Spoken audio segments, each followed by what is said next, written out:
think we're getting it together here. John's going to join us.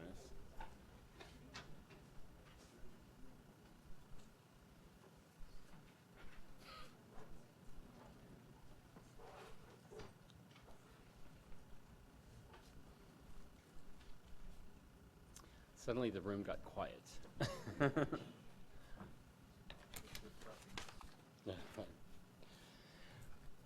I want to welcome everyone to the Transportation Solutions for Aging in Auto-centric America. This is a great opportunity for us to gather to talk about, one of the really important transportation opportunities of our time, and that is how to make the transportation system work best for this segment of the population that is growing, and we are going to hear a lot of information about this from a great panel of researchers, of people who are doing very comprehensive planning for jurisdiction-wide strategies, trying to find opportunities to make the transportation system work best. And we're also going to be hearing from people who are currently running very successful transportation programs for seniors. And one thing I've learned as we've been looking into this program a little bit is there is no perfect solution for everyone. There's no one-size-fits-all solution. This is an opportunity for us to look like as we do at any other segment of the population, to see what works for the individual and try to make it work find programs that work for everyone. I've also learned that people come to this area because of their passion. These are very passionate people that we have working in this area, and we have to applaud them for their good work. I mean, it's really wonderful that they're giving up their energies and their time to bring about solutions that work. Just a little bit about Mobility Lab. I'm really grateful to be a part of this group, and I want to welcome everyone into the Mobility Lab today. I think that we are an organization that looks to collaborate with all segments of our population as we look for transportation solutions. We are the R&D, the Research and Development Initiative of Arlington County Commuter Services. So we are an initiative of Arlington County, and we're very proud of that. We have been working on my colleagues have been working in this area of mobility management and transportation demand management, encouraging individuals to try different transportation options that might work for them. As we activate this wonderful transit-oriented development, we call it the Living Laboratory of Arlington, Virginia. Arlington is really an amazing place. It's very visionary. When I was growing up in Fairfax County, frankly, there didn't seem like there was much of what we see in Arlington today didn't exist back then, back in the 70s. It's been a while. But Arlington has transformed itself through Metro, through that vision of transit-oriented development and that additional impact of mobility management to get those tricky human beings to actually use the system. And we know that humans are tricky, and we know that when we encourage, when we educate, when we really activate the system by making sure the transit benefits are in place for commuters, to making sure that individuals that maybe haven't ridden a bike in a while are able to get on a bicycle and ride comfortably in the city, or whatever type of transportation option might work best for that individual. It's that encouragement factor that we're engaged in on a daily basis. And in Mobility Lab, we're happy to be a part of that as the R&D branch. We're about research. We're about collaboration. Thank you for collaborating with us today. Thank you, panelists. Thank you all for being here. And we're about communication. Hopefully you visited mobilitylab.org and seen some of the great articles that have gone up there on that site. And I'm really pleased about all of it. I wanted to introduce some of my teammates that are here today. Lois DeMeester, our CEO, is here, and we have a great team. Our Bureau Chief, Chris Hamilton from Arlington County Commuter Services. Our Director of Communications, Paul Mackey, up here. And also one of our key contributors is Michael Shade, who is also taking the photographs today. And Michael does a great job on the tech side. We also have a contributor you saw out in front, Paul Godden, who does a lot of work on urban planning.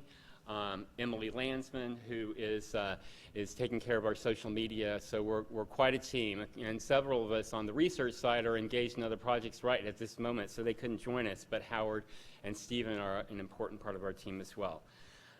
We're about transportation that works for everyone. So today, again, I want to thank you for being engaged in this process, and I also want to thank my mom for being here.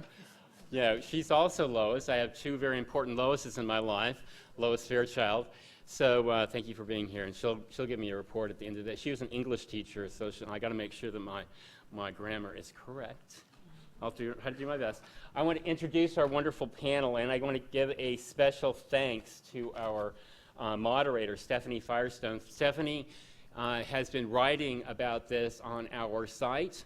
Hopefully you have seen her column, Age in Community, where she has engaged us on topics including why it's important for everyone to get on the bus, why it's important to at least know how to utilize that important option, but also finding transportation solutions that work.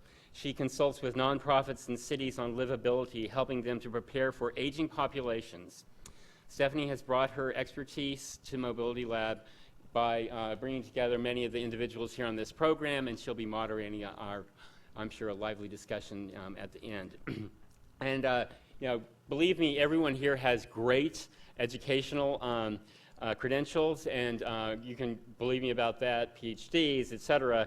But what I really want to talk about and when I introduce everyone is what brings them to us today, what makes them special for being here as part of our panel. John Martin, who is here. And John, if you would like to please join us up here. John is president and CEO of the Southeastern Institute of Research. John is responsible for the overall strategic direction of SIR and their Boomer project, which has performed extensive research into the baby boom generation. So that this is a perfect combination, transportation and seniors issues. So that it's perfect coming together of the issues that are in front of us today. His organization has conducted over 50 research studies for AARP and thousands of studies for other businesses and associations targeting the 50-plus market. SIR's researchers have a keen appreciation for the Boomer segment. We appreciate John sharing his book, The Boomer Consumer, with all of us. How many of you, I should have had a copy of that. Hopefully everyone picked up a copy at the front. If not, please do so on your way out. John is a speaker at many different events on this topic, so we're really pleased to have him here today. Next will be, Elaine Binder. Elaine here brings great vision into what it takes to create a comprehensive transportation program for an entire jurisdiction, as she is doing currently for Montgomery County, Maryland. As senior fellow for the Montgomery County Council, Elaine has developed a transportation plan for low-income older adults, which she will share with us today. Prior to that, Elaine was appointed as a member of the Montgomery County Commission on Aging, where she served as its chair for 2 years. Elaine is past president of the Jewish Council for the Aging of Greater Washington and has offered extensive pro bono expertise gained from her successful association management career. Thank you, Elaine. Steve Yaffe. I know Steve very well. Steve is part of our Arlington transit community and brings firsthand knowledge about running a transit system and the opportunities to today's topic. As Arlington County's transit services manager, Steve oversees ART bus service and STAR paratransit. Steve is also engaged in grassroots developments on this issue as chair of the Fairfax Area Long-Term Care Coordinating Council's Mobility and Transportation Committee. That's quite a mouthful.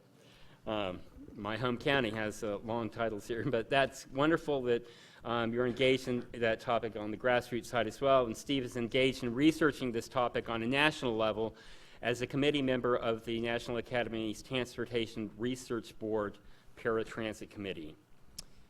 So thank you, Steve, for being here today. Julie Magin-Calder. Julie, thank you for being here. She brings direct knowledge about running a successful day-to-day operation providing senior transportation on Capitol Hill in the district.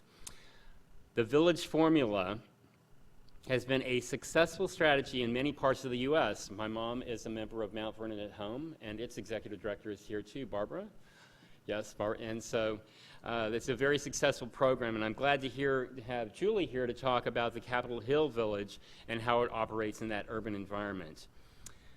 While completing her graduate studies in Philadelphia, Julie participated in the Penn Aging Concentration, a program that prepares students for a career in aging and long-term care through specialized coursework, field training, and seminar studies. So also from the academic side. So it's great to have you here today, Julie. Thank you. And finally, Brad Kloss. Brad also brings some great knowledge and information from running the day-to-day operations of a very successful program in Howard County, Maryland, the Howard County Neighbor Ride program. Brad started with Neighbor Ride as a volunteer driver in 2006. And you can see the passion here that flows through all of these people. He became executive director in March 2007. In the 6 years since then, Neighbor Ride has grown from delivering 300 trips per month to 1,300, from 100 volunteers to over 340. So you can see that many of these programs are relying on volunteers, and they demand good people running them with passion, as we have here on our panel today. So without further ado, I'm going to bring up John to give us some background and research into this growing population and the needs that he sees on his side. Thank you, John. Great. Thank you, Tom. It's a pleasure to be here today. Tom asked me to sort of set the stage, and then when I arrived this morning and just saw how handsome and beautiful my fellow panelists were, I said, I think the stage is set just right. So I'm going to try to give you some perspective, looking forward by first looking back.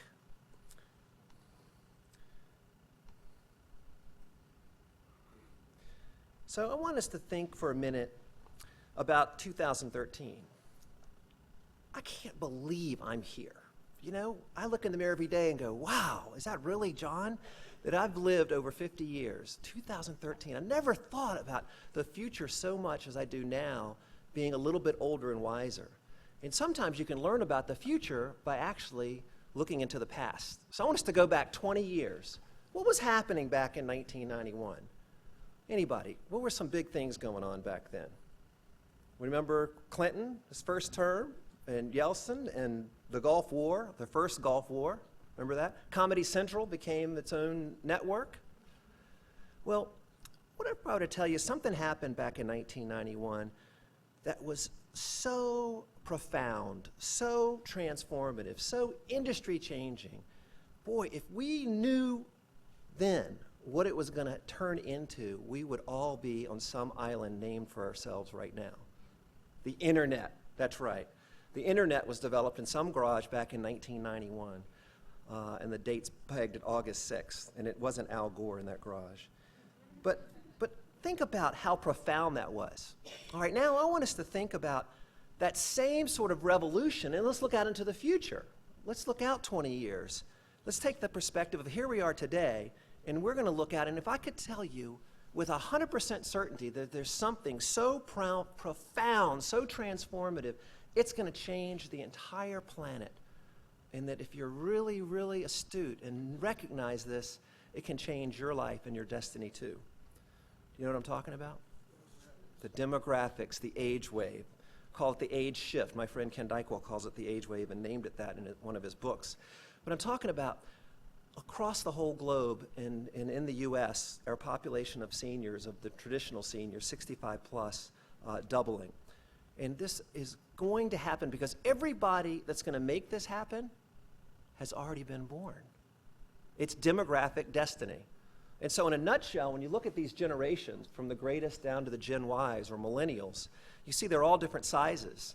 But when the baby boomers, as we age and reach past that milestone of 65, we're going to be replacing a much smaller generation ahead of us.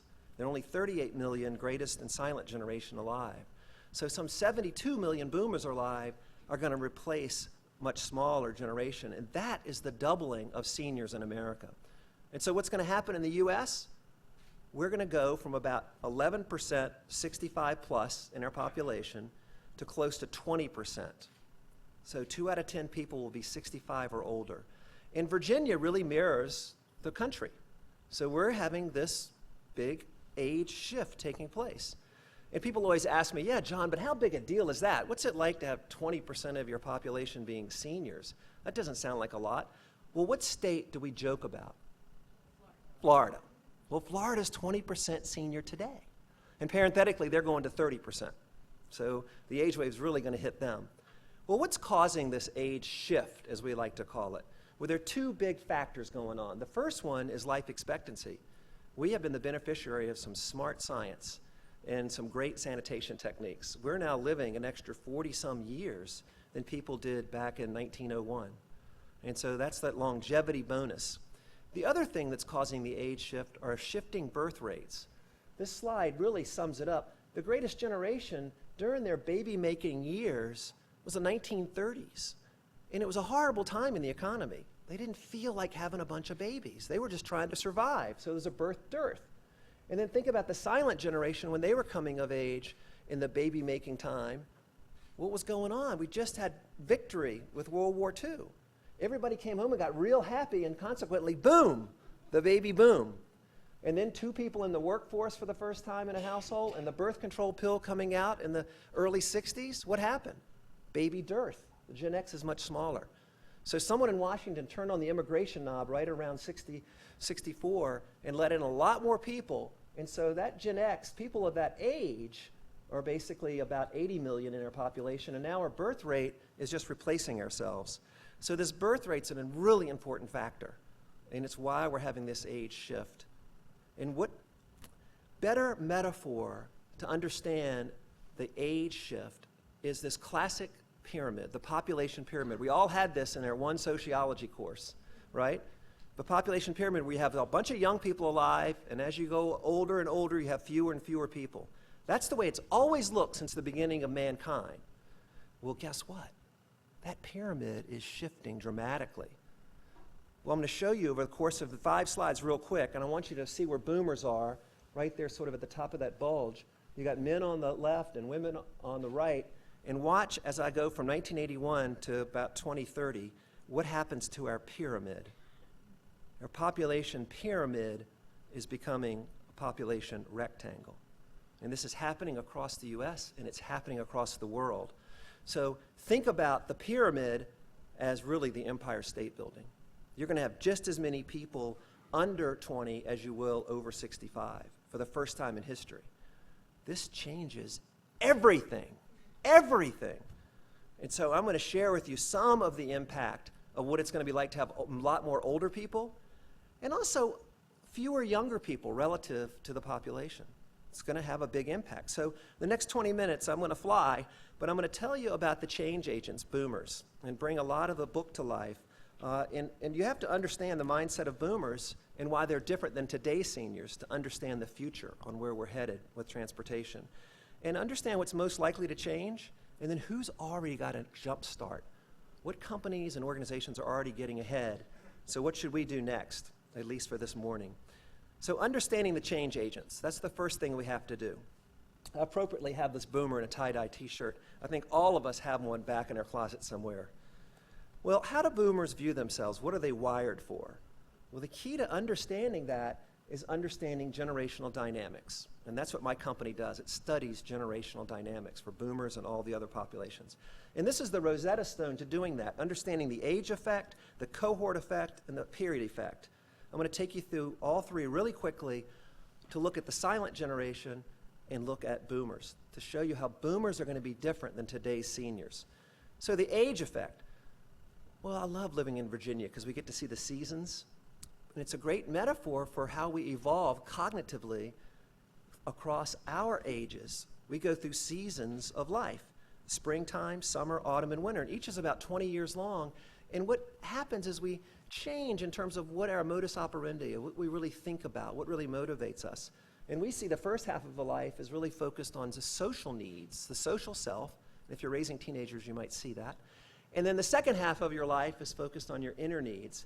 And when we look at this for boomers, we go, wow, boomers are in the autumn of their life, but they really are changing what that means. Instead of a 20-year run, boomers are thinking that's going to be maybe a 40-year run. We're not ready for that last chapter, kind of the winter of our life. I'm going to make this point by showing you a fun TV commercial. And while you're watching it, I want you to think about how old you are and how old you feel you are. And I want you to do that difference in that math. So let's take a look.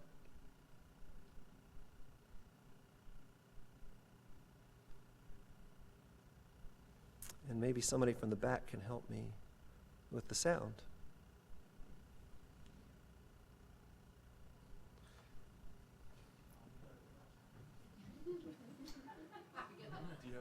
Yeah, it was all tested and worked fine before we started. Is there something over here?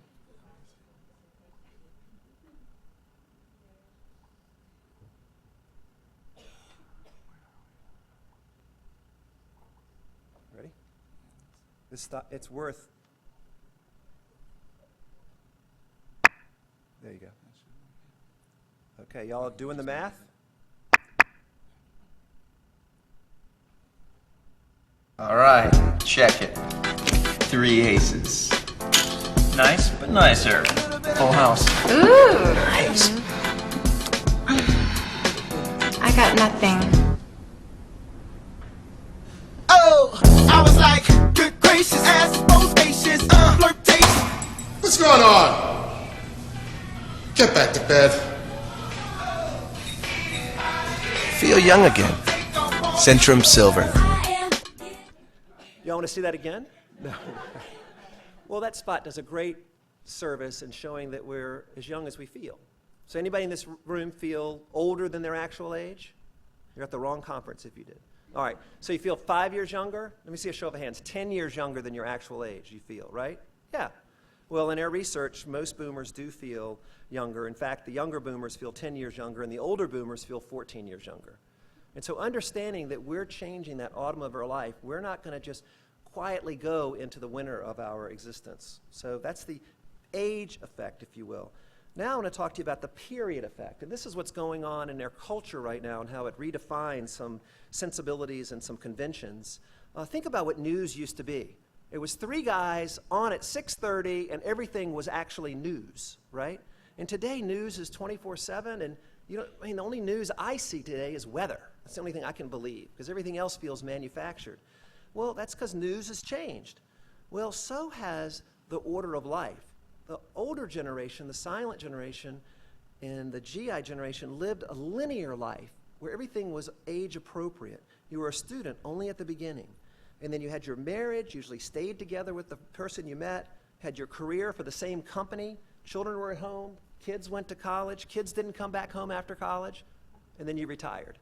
And that's the way it was. It was sort of this linear lifestyle.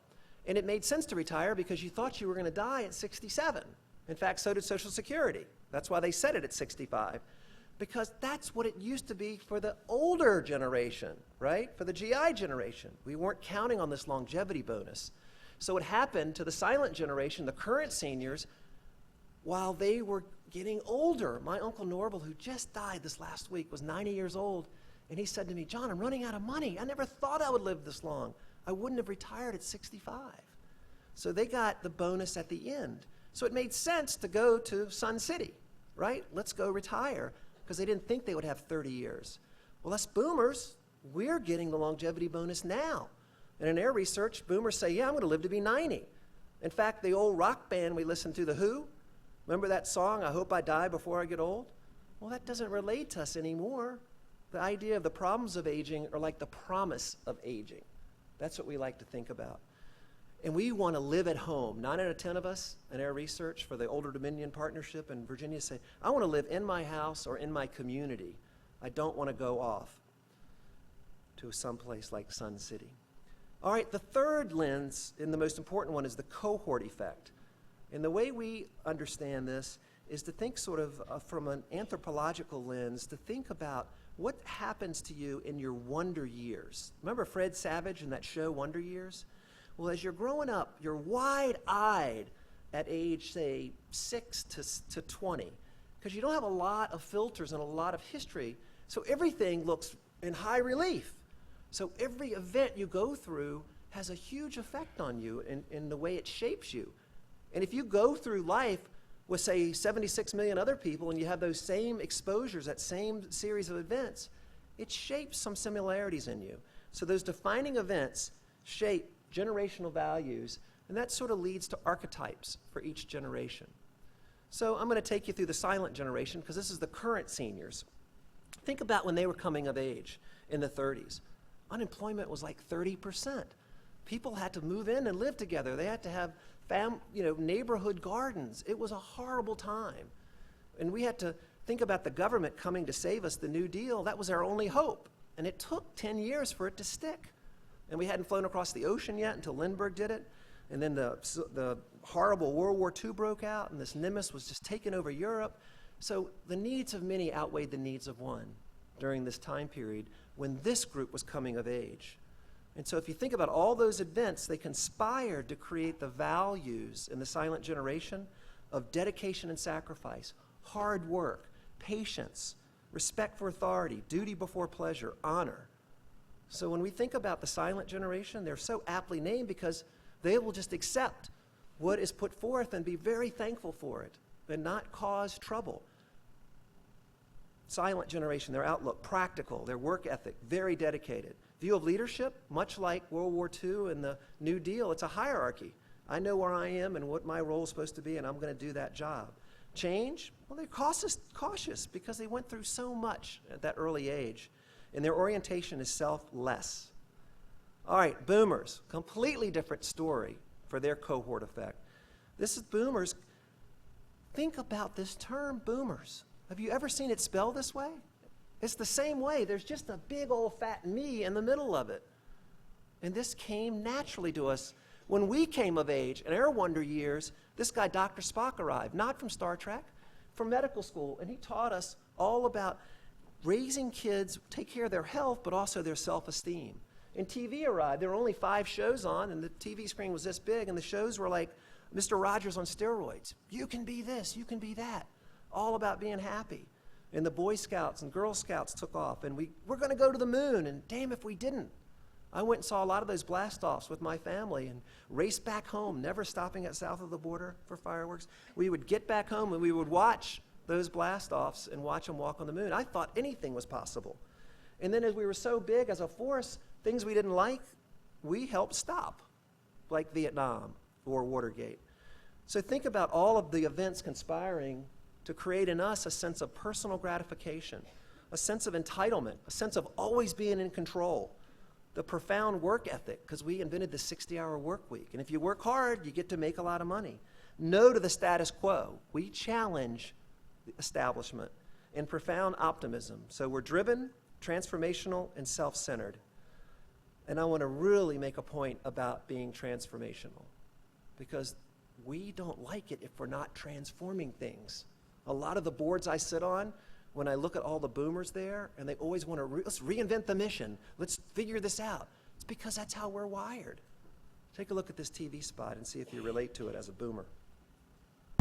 You challenged everything that came before you, and nothing looked or felt or sounded the same way again. That was you then. And the great thing is, that's still you now. We are the personal advisors of Ameriprise Financial, the next generation of American Express financial advisors. Because a generation as unique as this needs a new generation of personal financial planning. Yeah, that's me. Transformative, thinking about the future. Think about all the things that have been transformed while boomers have had the watch. And we're about to do our big, huge last push, and that's transforming what it's like to grow older. And so in a nutshell, when you think about boomers compared to the silents, our outlook is optimistic, our work ethic is driven, our view of leadership is pay your dues, come in here, work hard. Our change orientation is deliberate, and our orientation is self-centered. Not selfish, but self-centered. Not like the silents at all. So in a nutshell, in the last chapter in our book that I hope you get to is called Viva the Vital, because that's what it's all about for us boomers. We want to make that automobile life go for 40 years, and we want to feel vital throughout the whole time.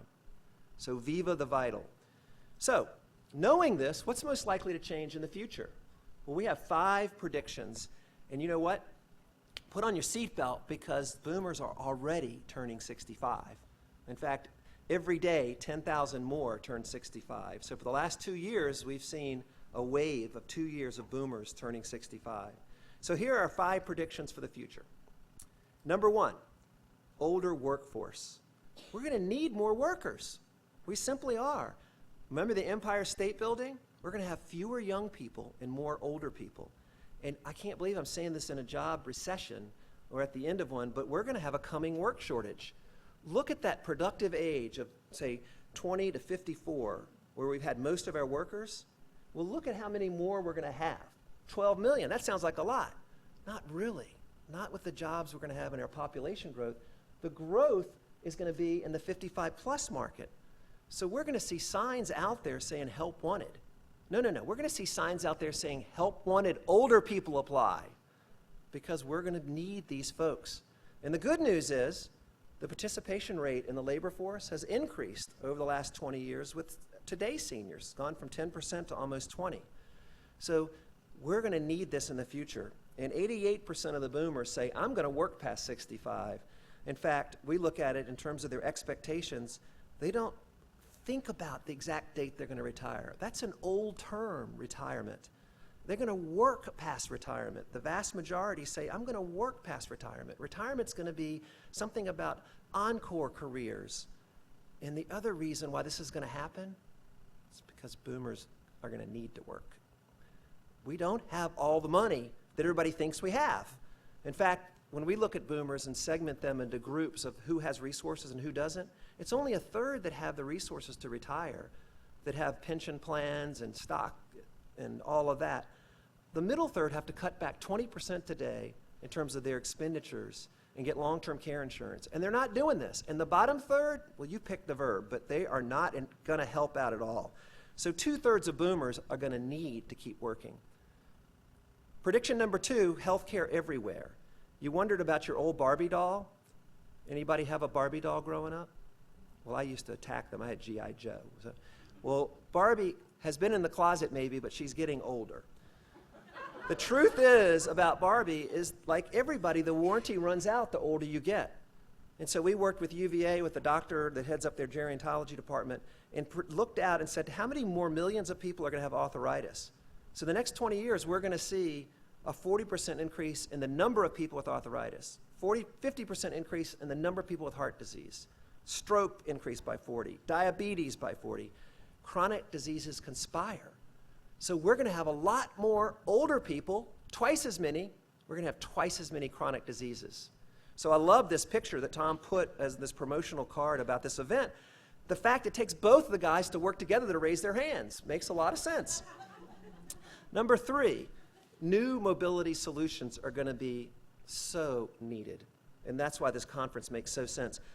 As you leave today, if you're driving your car or walking down the street, 1 out of 7 people driving by you is going to be over 65. 20 years from now, 1 out of 4 is going to be over 65. We're going to need solutions. Number 4, we're going to need a new caregiving model. We're going to be around a long time, and like Barbie, all our parts aren't going to be working, and we're going to need help. Well, the help is here today for the silents because they had a bunch of kids, right? The baby boom. So for every silent generation couple, they had 4 kids to take care of them when they're old. So half of boomers have been doing this already. And it's wonderful. I took care of my mother, helped manage the care for my mother, and I had 2 sisters. And it was a little bit of a struggle, but we did it. But wow, in the future, because of that smaller Gen X population, there are not going to be enough kids around to do the same. So we're going to have all kinds of new healthcare models. We are really fortunate to work with the National Family Caregivers Association, and they've done the math. The increase in the senior population, 65 plus, is going to grow at 2.3% a year. The family members available to care for them only going to grow at 0.8%. So we're going to have new models here, and that includes new models of mobility to help. Number 5, and my favorite, growing old is going to be cool. Growing old is going to be cool. So you all know Bruce Springsteen, right? He continues to sell out in a minute and over the hot young bands. The Rolling Stones just announced their Philadelphia tour earlier this week. Tickets sold out in a second. I mean, really, within a minute, they sold out. Unbelievable. So what is a kind of a hip industry? Well, beer is, right? Well, old is going to be cool is already starting to permeate marketing ideas. So take a look at this TV spot.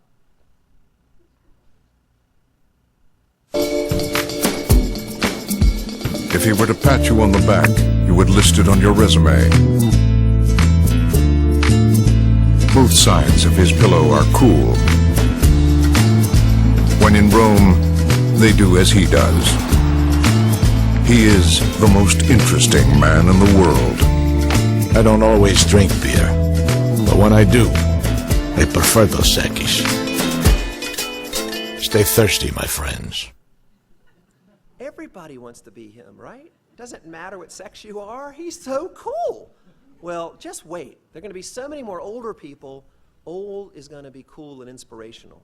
So these guys in our history, we're going to have more and more of these sort of folks that we go to and respect, and movie stars and all kinds of characters. And that is actually living your promise. Okay, so who's already getting a jump start on all this? Who's already getting what we call age ready? And this is the title of our next book. And we talk about a process you have to go through. You got to come to a conference like this. You have to study demographics to understand this whole conversation. That's the first step. You got to be age aware. The second step, after becoming age aware and understanding the power of demography and how it's going to affect your company or your community, you got to get age ready. And this is doing a plan. And so that's part of what today's about, helping everybody think through a plan. And then ultimately you get to age less. And age less is about developing solutions that make your community or your employment site ageless, a great place for people of all age. How many of you guys have good grips at home? You know that good grips, right? Let me see a show of hands if you got one of the, yeah, look around. Okay, and I'm seeing a lot of young people raising their hands. This was invented by a guy that just retired from an appliance sales career, and he was sitting on his first day of retirement, and his wife slammed the old kind of peeler down, those old metal peelers, and said, I can't stand it, my arthritis. And he looked at her and he went, oh my gosh. He grabbed that old thing, that old metal potato peeler, went in the basement, cut a broom handle off, stuck it into the broom handle, came back up, said, here, honey. So she goes, this is great, it has a good grip. He went, oh my God, I'm going to start a new company. He's a millionaire now, right? Good grips. So it's invented for older people, but now everybody has it. It's so smart. So in marketing, if you go old, you always, or most of the time, get young. But if you go young, rarely do you get an older person, like Red Bull. How many old people are drinking Red Bull? Not many. Maybe some should, but not many. So who's already getting ready? I'm going to take you through some real quick. Health systems. We're already seeing emergency rooms designed just for seniors. But all the improvements they're making make it great for everybody. Walking across a floor that you're not going to slip up on, or having a pillow with a speaker right there, makes a lot of sense. In fact, we think that hospitals and health systems are going to be the new anchor of communities. It used to be golf courses, then it morphed into build a big shopping mall, and then everything fills in. Now it's build a big health center like St. Francis Bon Secours facility in Richmond, built in the middle of a cornfield. But it's going to fill in as a whole medical, livable community. Number two, pharmacies are getting ready, age ready.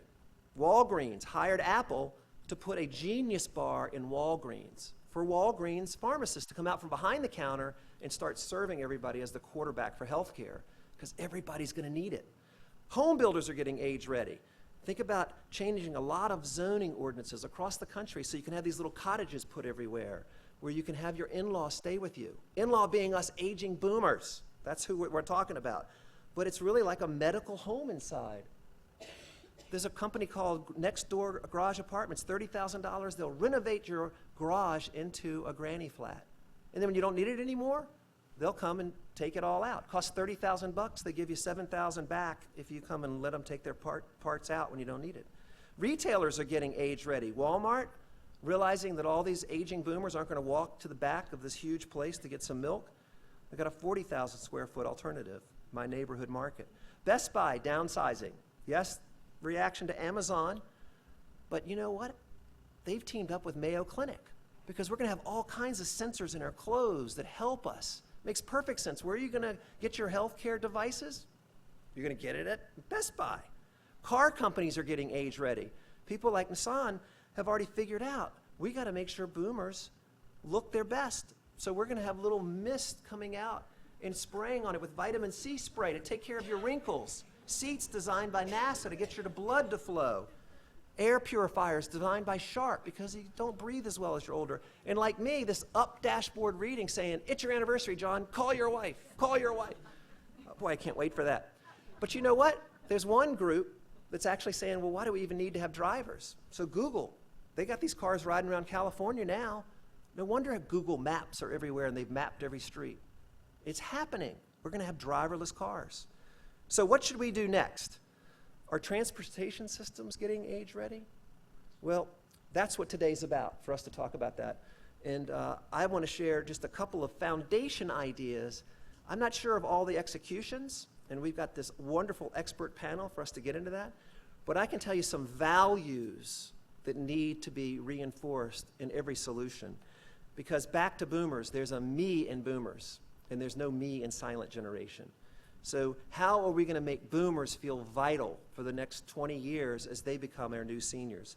The first one is we got to make it safe. It's the #1 attribute in all of our studies about transportation systems. So our stop signs all need lights around it going, this is a stop sign, look here. Sounds dopey, but I think that would be very helpful. We got to have choice because that's what boomers have been all about. We've had all kinds of choices in our life. So we want to have more choices in the future. And it's got to be personalized. That me and boomers, so we have the power to do it. LL Bean sends about 10 catalogs to my house because they've got fly fishermen living there, they got teenagers living there, they got naturalists living there. So we're going to have all kinds of choices that are personalized. And then, because when we look in the mirror, we don't believe the image we see. We think we're 20 years younger, right? I am 20 years younger. That image is lying to me, right? It's got to be sexy. So here's a new bus stop in Italy. And I think I could date her. I mean, I really do. So we got to have sexy, sexy everything. And then it's got to be easy. And what a great place we live in, this wonderful new series of bus stops that are going in, the super stops here in Arlington.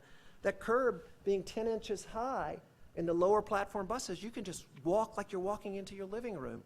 So you don't have to think that I can't make this step. I'm just walking in because I'm a 20-year-old or I'm a 40-year-old. And all of those changes that I just went through, all those values, they're good for people at every age. So all the work we do this morning and take home and all of our successes are going to make everything great for everyone in our society. Welcome to your future. Thank you.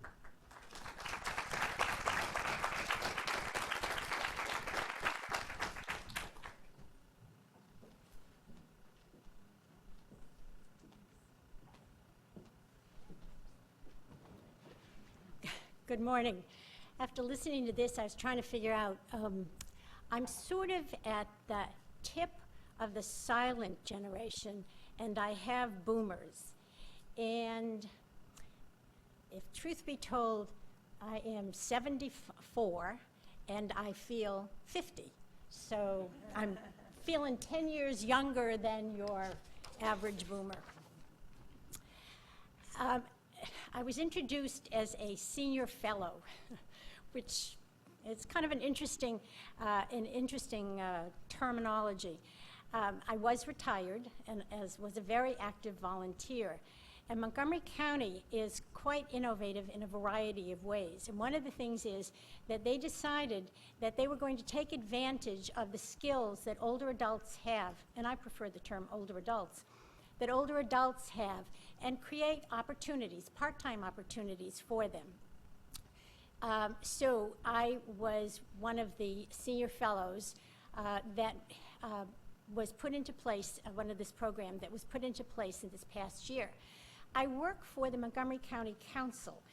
That's the legislative body. I don't work for the county executive, which is the implementing body. And that's a good thing for what I intended to do.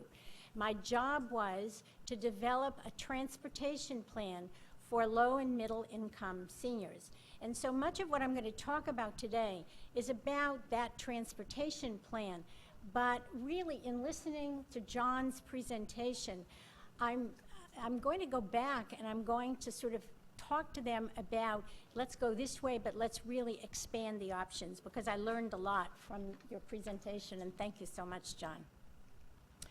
Montgomery County has, at the current time, or in the 2010 census, nearly 120,000 older adults who are 65 plus, and that was under a population of under 1 million. So we're really about 13–14% of the population. And in 2020, the expectation is that we will have 156,400 people in roundabout. We all know, and I think that this is really true, and we're going to hear about it today, that older adults really want to age in the community and in their place, whether their place is the home that they live in or some other area, but it is within the community. They really don't want to move. And they want to have multiple transportation options. And in Montgomery County, we have multiple transportation options, but they are not coordinated. And the chart that you see there is the chart that I put together for the presentation that I made in February to the members of the County Council to show what we have in Montgomery County. So if a senior wants to go to a senior center or medical appointments or shopping or something of that nature, they have multiple options in the county, very many. We have Ride-On, which is our fixed route transportation. We have taxis, we have private vehicles. We have a senior transportation program which actually picks up people from their homes and takes them to senior centers. The only problem is that at the current time, the buses that they're using are full-size buses and they can't get to somebody's home. But we have the program anyway. And we have Senior Connection, which is our volunteer driver program. We have something called Connect a Ride, which is an information and referral service. We have multiple other programs.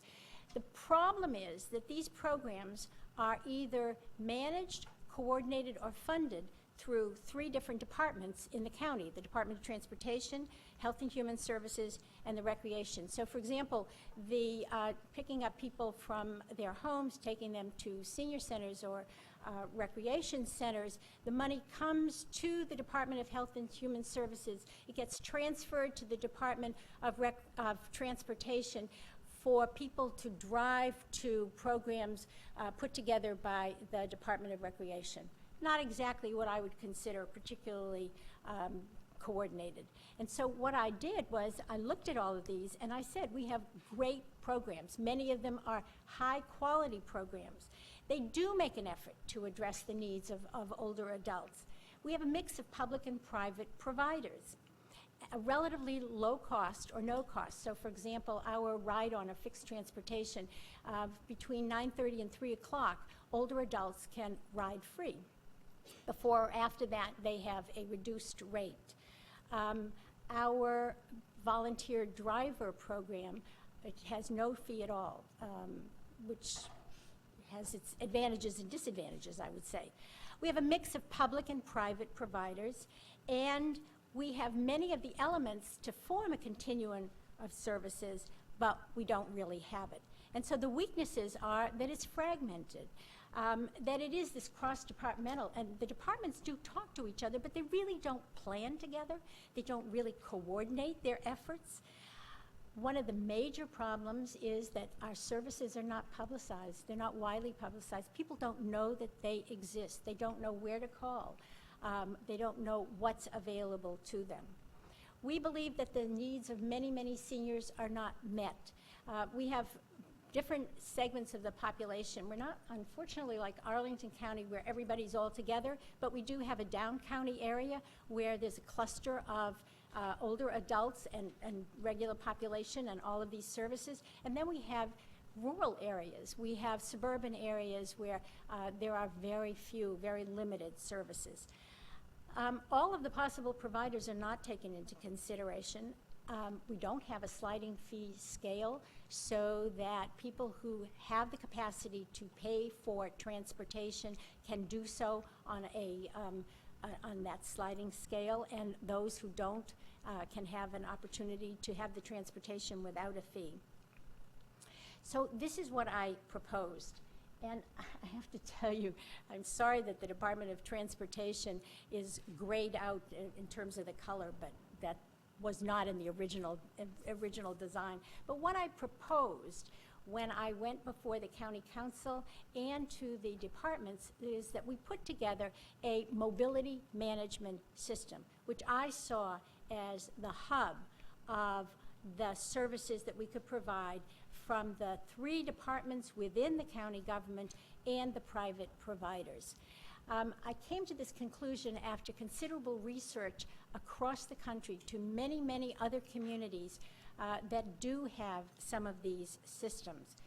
Mobility management, which you've heard about, and I have to tell you, as I was sitting in traffic this morning coming over here, I heard an advertisement for Citrix, which was doing mobility management so that people could work at home.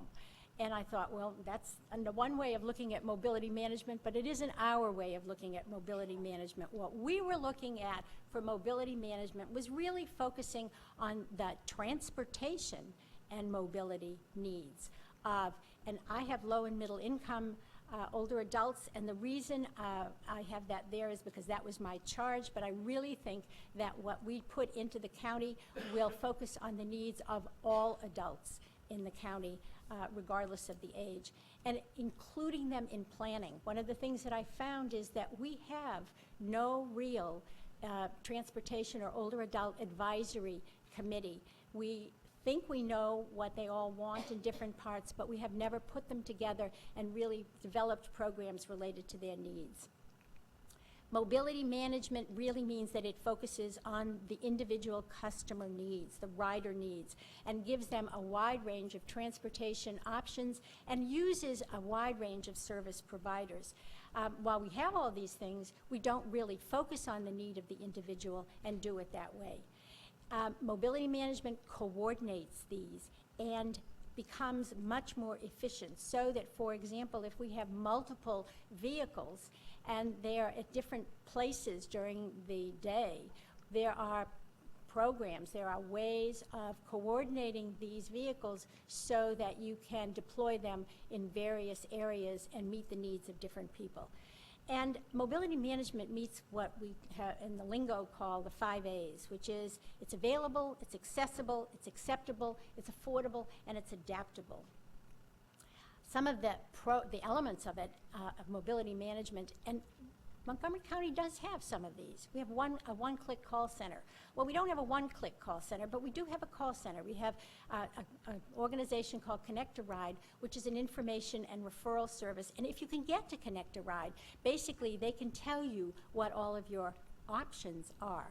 But they are not funded to provide something that's really critical, which is options counseling, which really takes the individual and says, okay, let's look at what your real needs are and let's see how we can create a system so that your needs are met. Connect a Ride does it to the extent that they can, but they're limited in terms of that.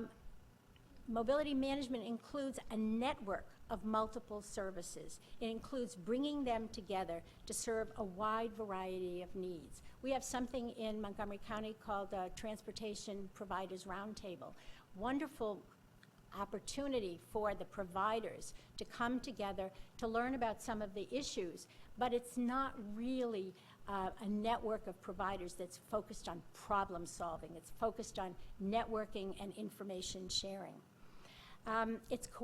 Mobility management is service coordination, and that's probably the most important aspect of it. One of the things that we talked about, or I talked to some of the people about, is we do travel training in Montgomery County. The Jewish Council for the Aging does travel training, and I suggested that they have a conversation with the people who are called the Call and Ride, which is the taxi coupons, so that you provide travel training to people who are eligible for taxi coupons and therefore enable them to stretch their taxi coupons by using the public transportation as best that they can. So it's those kinds of service coordination. And the last thing that's really critical that doesn't happen in many places is an ongoing evaluation of what you're doing and then changing direction when you need to. I proposed a system, I said, for a mobility management system. And mobility managers are a very unique population of professionals. They really do help a community coordinate policy, develop coordination systems, look at what the land use and urban planning needs are, and work together with a variety of different providers and members of the community in order to make sure that there is a real coordination between the needs of the community and and the ability to meet them via their transportation. They are brokers and they are navigators, so that they work with, for example, the Health and Human Services Department to make sure that the people who are served by that department are actually do actually have their transportation needs met. Now, I know that many communities have pieces of all of that. We have pieces of all of it, but it's not really together. And so, as I told you at the beginning, my job was to come up with a recommendation, and so I did. I came up with about 11 different recommendations. However, I knew that when I went before the county council and the county executives, that I had to say, that they were going to say to me, okay, you have all these things, but what are your priorities? So I had two priorities. My first priority was to establish a mechanism within the county government for smooth coordination of all the older adult transportation services and programs, and that meant a staff position. Somebody who was a mobility manager who would be at a high enough level to be able to enforce, if you will, what went on within the departments and also to coordinate the external providers. The second priority was that we rebrand what we do in Montgomery County so that it has a sexy name, so that people realize that when they think about this sexy name, and I didn't come up with one because that's not my field, that they know, that they know that this is older adult transportation for Montgomery County, and to develop a strategic marketing and communications plan. So those were my top two priorities. And I felt that all of these other recommendations, which are expanding information and referral, expanding the volunteer programs, coming up with fee-based solutions for private providers, things of that nature, they would all happen. But they wouldn't happen at the beginning. If I came up, those are things that are really necessary. But what really was necessary was that we would start with a mobility management position. So I'm pleased to tell you that the county council was very supportive of my proposal. The county executive and the various departments were also very supportive of it. And I did it in the middle of the year, just before budget time. I thought that was a good time to do it. And as a result, the county executive did put in his budget for a mobility management position. It's not quite where I would like it, at the level of where I would like it funded, and also the strategic communications plan. But we aren't through the budget process yet, and so we're working on expanding the amount of money that's being allocated to this, and I'm hoping that if I come back next year, I'll be able to tell you that Montgomery County has already started with a mobility management system. Thank you very much.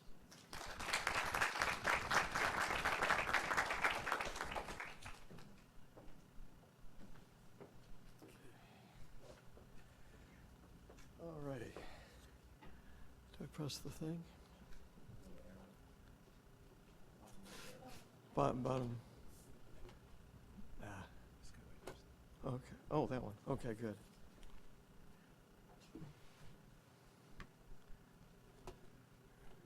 Or just click on the picture. Can't find my mouse. Okay, great. Okay, thank you. Glad to be here. I wear two hats. I work for Arlington County, but I also lead a committee in Fairfax, so you'll be seeing information for Northern Virginia to bring it all together. This table shows, brings it home to Northern Virginia, and I chose 75 and up as the age range of interest because folks who are disabilities start appearing more often at 75 and especially at 85 than they do for folks who are often still working before they reach that age. These numbers are for the 3 area agency on aging districts: City of Alexandria, Arlington County, and Fairfax, which includes the cities of Fairfax and Falls Church as well as Fairfax County. And the bottom line is the number of folks 75 and up will increase from 2010 to 2030, 86%. Region-wide from almost 59,000 to over 109,000. And well, what are we going to do about it? In Fairfax, the Mobility and Transportation Committee sponsored a survey. It was distributed online through the internet, had links everywhere we could. It was distributed by social workers, county employees who were working directly with folks. It was distributed in the Golden Gazette newspaper. We got over 1,150 responses. Most of them from seniors. The average birth year was 1942, but it was targeted both to seniors and younger adults with disabilities. 42% of them were non-drivers. 44% used a mobility device, wheelchair, scooter, cane, walker, or guide dog. And 27% couldn't reach a destination they needed to get to in the past month because they didn't have transportation. So you can see what the need is, and the need is only going to grow. I won't go through the whole survey. There's a lot of good data to use. But the reason that we sponsored the survey is we wanted input from the public in how to set the direction of the Mobility and Transportation Committee. What issues should we work on in transportation? And this is what we came up with. They were asked to name their top 3 priorities for work, for us to focus on. The combined top priority was taxi, either more accessible cabs or more programs that subsidize taxis. And there are plenty of programs that subsidize taxis, but they're all limited by eligibility, either for people who are registered for Metro Access or people who are seniors, middle and lower income seniors, or people whose disability prevents them from riding a bus if they're living in the city of Fairfax and Falls Church. Second priority was improve accessibility of transit. Now, buses are all accessible. I'll get into that in a minute. But the main thrust on accessibility is what good is it if I can't get to the stop? Is the stop accessible? A lot of work being done there. Is the pathway to the stop accessible? Do I know where to get off the bus? Does the bus have a visual and audible annunciator for stops? Third area was information and referral. Just as you heard in Ms. Binder's presentation, what good is a service if you don't know it exists? Fourth, we have a number of incipient villages and some already established. Neighborhoods where they're working together to enable seniors to continue living in their own homes as independently as possible. Well, part of that is you need transportation for groceries, for shopping, for medical, whatever recreation. Fourth area of interest was paratransit. Wide variety in paratransit. Could be transportation to and from day support programs, workplaces for people with intellectual disabilities, adult day health care programs, how to get to the senior center, group shopping. Paratransit is a wide net, and there's a wide variety of how to provide that service.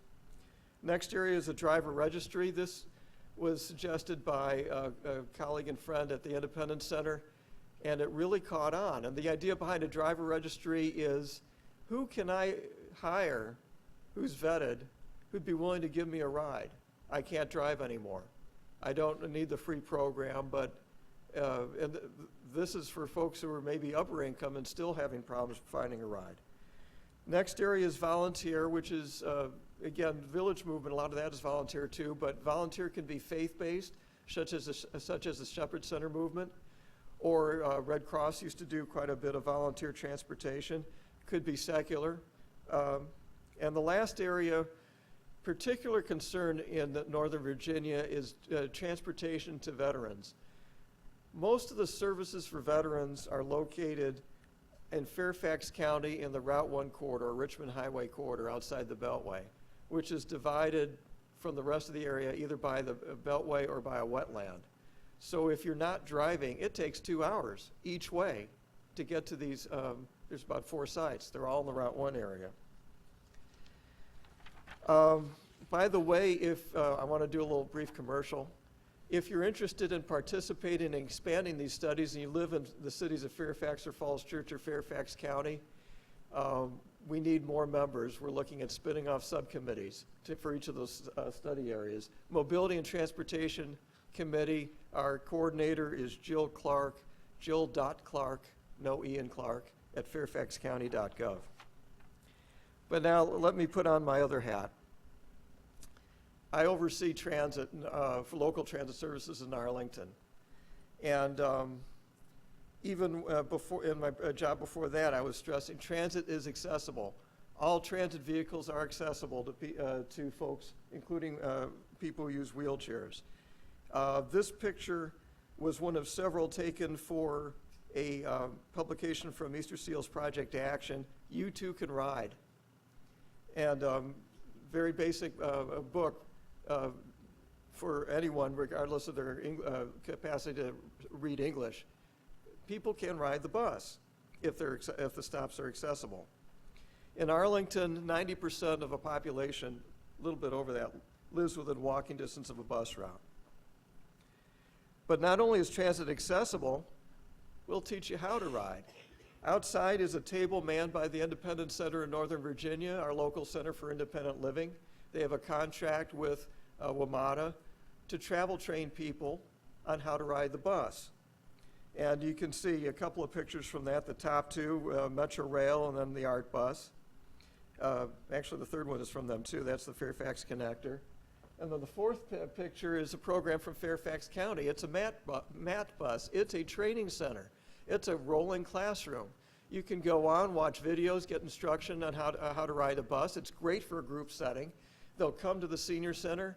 They'll go through the program on the bus, and then they'll actually take you on a trip to a Metro Rail station, and you'll get a guided trip to wherever you're going, come back, and take the bus back to the senior center. These are two different types of programs because people have different needs for training. Some folks just need that group setting. We'll go through the tour once, we got it, we're on our own, we're great. Other folks need a little more help, a little more intensive instruction. That's where the Independence Center comes in. I had to put this picture in. Transit gives you shelter. This is a bus shelter that got yarn bombed. We do have some stops that have been adopted, but for maintenance, we do put shelters in residential areas if we have enough boardings. But there's a couple aspects about this shelter I wanted to point out, and the picture isn't that great, but you can see the pole with the bus stop signs on it, ART, and above that is Metro Bus. Has that little circle in there, Next Bus. Both the Next Bus circle and that green ART flag have a bus stop number on it. If you have a smart trip phone, you can go go to that website, punch in that bus stop number, and it'll tell you how many minutes away the bus is. Real time, not scheduled time, but actual. It really will be there in 2 or 4 minutes. Or if you don't have a smartphone, that green box below that circle is a bus finder. You put your thumb on the bus route number. It's heat sensitive, that's why I'm saying use your thumb, and it'll tell you real time when that bus is coming. Providing information real time is key to getting people to use transit. They need to know when it's really going to come by. And I want to thank John Martin for using that picture of the Super Stop, because that's got an electronic display in there, LED display that does the same thing. Now, the other hat, paratransit. Mobility requires a family of services. Transit isn't just the bus goes on the street, it stops where the flag is, and just routine all day long. It's more than that, because people have different needs. And again, I did include a fixed route picture that's of a travel training program in Houston. But the next one is close to my heart. That's a shuttle bug program that lasted for 18 months. It was part of a crime mitigation program in Southwest DC while the EPA building was demolished and redeveloped. That carried people from the neighborhood to the to Waterfront Metro, and also Safeway and CVS. It was fare free because it cost more money to handle the fares for a little route like that. It wasn't worth the cost. It was very productive. It was a neighborhood shuttle such as Ms. Binder was recommending in Montgomery County. It's part of that first mile, last mile, because a lot of people don't live that close or work that close to the bus stop. How do you get them on transit? You've got to have that first mile, last mile solution. This is a picture from the old days for me at Fast Tran. This is a group shopping trip. That's a picture at the Giant in Herndon. They came from either a senior center or a senior high-rise. They're still doing that work. We have super senior taxi in Arlington, and which is a taxi coupon for seniors 70 and up. Star also uses, Star, which is our alternative Metro Access, also uses, half the rides are on taxis. So I want to put that picture in. This is a volunteer, I don't remember why I got that picture, being given, providing a ride to a senior, going to a medical appointment. And then the last picture I wanted to focus on, that's a picture of Penrose, if you don't recognize that, Columbia Pike at about South Barton Street. Sometimes you can avoid the need for transportation by building and living in mixed-use communities, where if you live in Penrose, you can walk to the Giant, you can walk to the doctor's office, you can walk to get your hair cut. There's a transit stop. Columbia Pike has more buses than any place else in Virginia that'll get you where you need to go.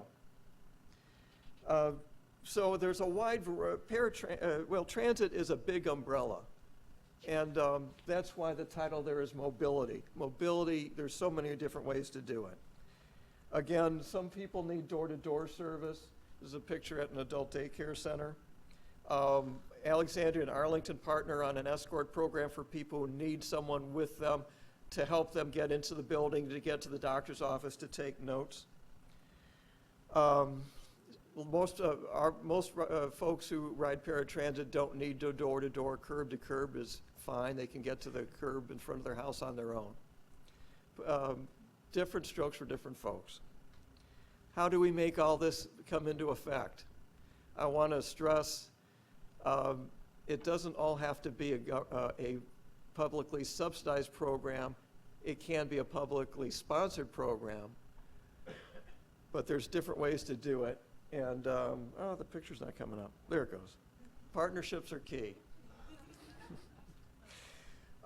Both Fast Tran and Arlington Star are built on partnerships between county agencies. Both services are operated by private sector contractors. The relationship is a public-private partnership that can be expanded to, I think Fast Tran already has expanded their concept to include volunteer-based transportation. Partnerships are key to stretching the public dollar, to stretching the availability of rides, to make more opportunities available to transport people. And my last slide, all the opportunities in the world are useless if people can't get to them, whether it's riding that fixed route bus, riding an accessible taxi, riding something a little more intense that we're looking forward to in Arlington. Mobility is key. And it doesn't have to be one emblem, Fast Tran, Star, whatever. There's a wide variety of ways to do it. We just need to be creative and willing to work together to do that. Thank you.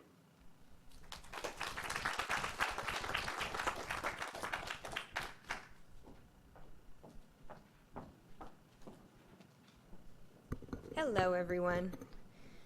I am so honored to be included on a panel with some really, really knowledgeable people, and people that I've called before for advice, including Steve. So thank you, Steve, so much for helping me out. So I want to talk a little bit about villages. I am on staff at Capitol Hill Village, and I've often been asked if villages are the silver bullet for the transportation problems of the aging population, and I'm sorry. I'm really sorry because we are, as all of the other panelists have mentioned, part of a larger system. And so this presentation, I'm hoping to give you guys a little bit of information about villages and the village movement, about what transportation through villages looks like at Capitol Hill Village, and then how I see villages fitting into that model. So unfortunately, I'll set that out right now. I hope I'm not disappointing anyone. Villages alone cannot move all of those boomers that John talked about. But we'd love to be a part of that. So what are villages is what we'll start with. And here I have a couple of pictures of our members who are very active and engaged and living at home. And if you see on the right there, still actively working out in their own homes too. I love that picture. So here's some basics on villages. We're community-based membership organizations, and we each run independently. So the saying is, if you've seen one village, you've seen one village. There's a national organization called the Village to Village Network that unites villages and provides guidance to villages that are developing. But each one really is its own system that is built, in theory, to reflect the community in which it exists. So what strengths does that community have? The village does not need to duplicate. But when there's gaps in services, that's really, I think, when a village shines.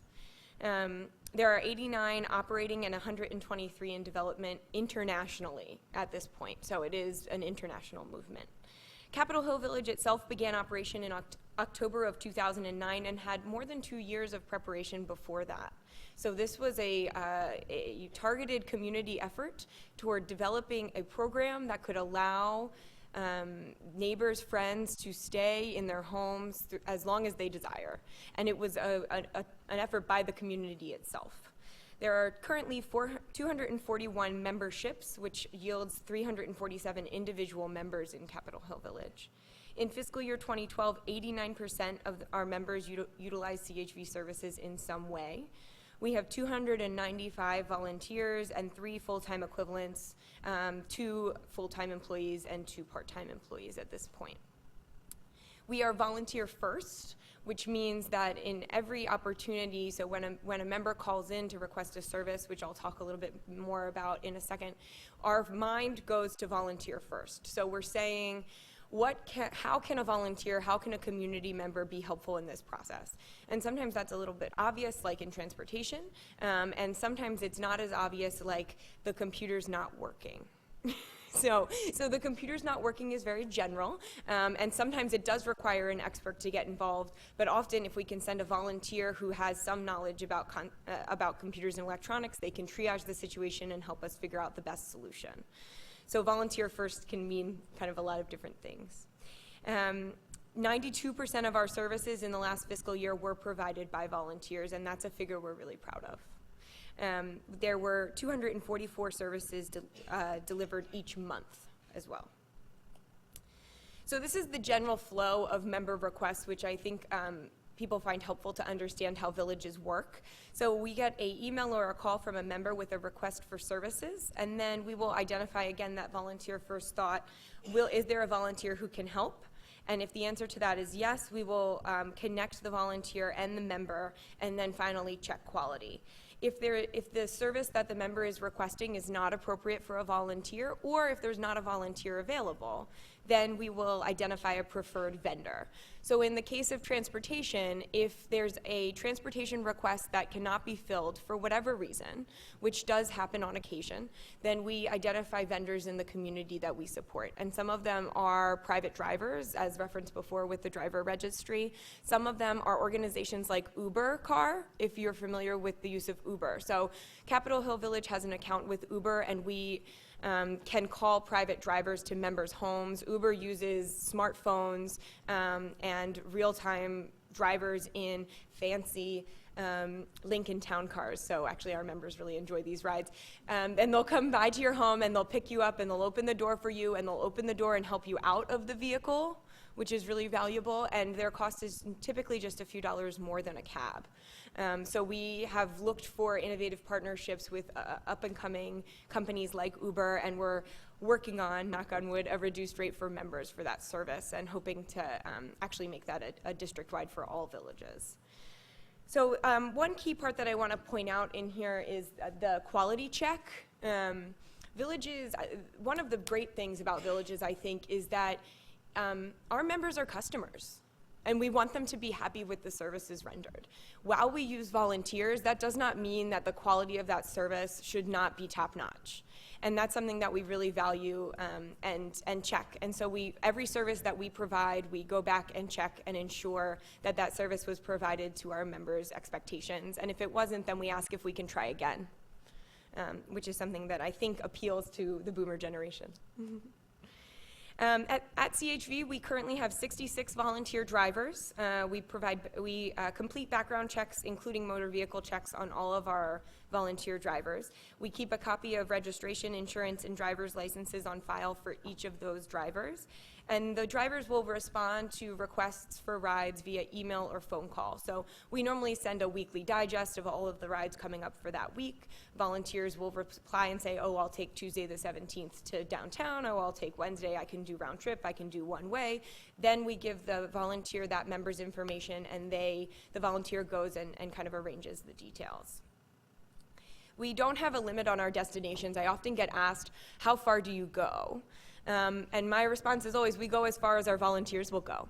So if the situation arises where we cannot find a volunteer to meet that service, we'll go to a vendor. But we've had volunteers who drive members all the way, to Johns Hopkins from DC.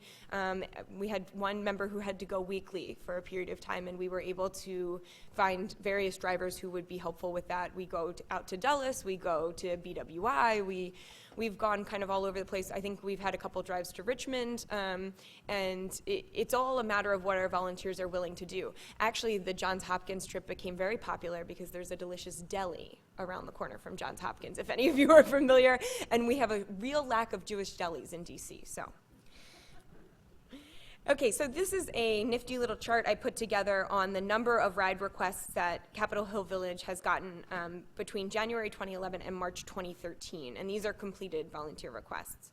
So we've had an average of 107 rides per month, or we have 5 rides per volunteer every work day, if you think of it in those terms. Transportation represents 45% of the total services delivered at Capitol Hill Village, and this is actually lower. This is about 3% lower than last year's FY 2011 numbers. And I'll go into a little bit of why I hope that happened. I can't directly put it to that, but we are making a concerted effort to not have transportation be an overwhelming portion of the services provided. And that's because we want to ensure that our members are engaging all of the transportation options in the city. 10-member households requested 33% of total services regarding transportation. So this is a key number that I want everyone to think about. We have what hospitals refer to, and I don't like the name, but we need to come up with another one. Hospitals refer to as super users, or frequent flyers is the other one, as when it comes to transportation. There are folks who consistently have trouble finding transportation that's appropriate to their need and where they need to go. Some of my work over the past year has been identifying those folks in our membership and working with them to integrate other types of transportation if they exist. The unfortunate part is that I've found people that they don't exist for.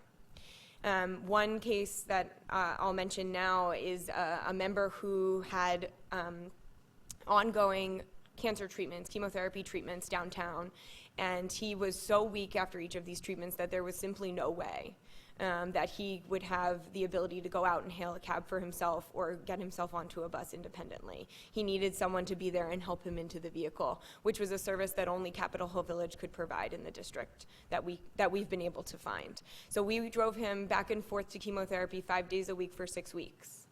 And that was something that came up like that. He went to the doctor 1 week, they found it, they said it needs treatment, and they sent him to that. And the doctor expected him to be able to arrange that treatment. And without Capitol Hill Village, I don't know how that would have happened or what that would have looked like. And he was a working individual, he was in his early 60s, and he didn't have family in the area. It sounds like there's a lot of factors that make that unique, but I'm afraid it's not. So we really need to think of how these transportation circumstances arise. There's people that need it now and suddenly and don't have time to wait for a Metro Access application. They don't have time, they don't qualify for the 65 and over requirements of the federally funded Older Americans Act transportation provided. And, you know, what are we going to do with those folks? Are we going to ask them in their greatest time of need to beg neighbors and friends and really appear needy in order to get back and forth to a really essential service? So just as an example, 1 in 5 CHV volunteers provides at least one service each week. So the flip side of having members who have a lot of needs and ongoing needs is that we have volunteers that are willing and able and do engage frequently with our volunteer program. So I don't necessarily see people who use services frequently as a bad thing at all within the village. So this is something that I wanted to think about, to just pull back for a second, because I think part of the challenge of providing transportation ongoing is that we really haven't considered the siloing of aging, right? So we put healthcare in one group and transportation in another and nutrition in another, and we think that each of them have solutions. When really, I think if we pull back and view this, there's a lot of pieces to staying at home. And we've had multiple presenters talk about how the vast majority of boomers want to stay at home. So what does that really take? And at the village, we see that firsthand. It takes a whole bunch of community partners, a whole bunch, that do all kinds of different things, and a whole bunch of innovations within the field. So one great point, you know, I love pharmacies that deliver. Why? Why don't all pharmacies deliver? I mean, it's completely ridiculous that there's an additional trip after going to the doctor that involves sitting and waiting at a CVS for 40 minutes to get your prescription filled that your doctor says you need to take straight away.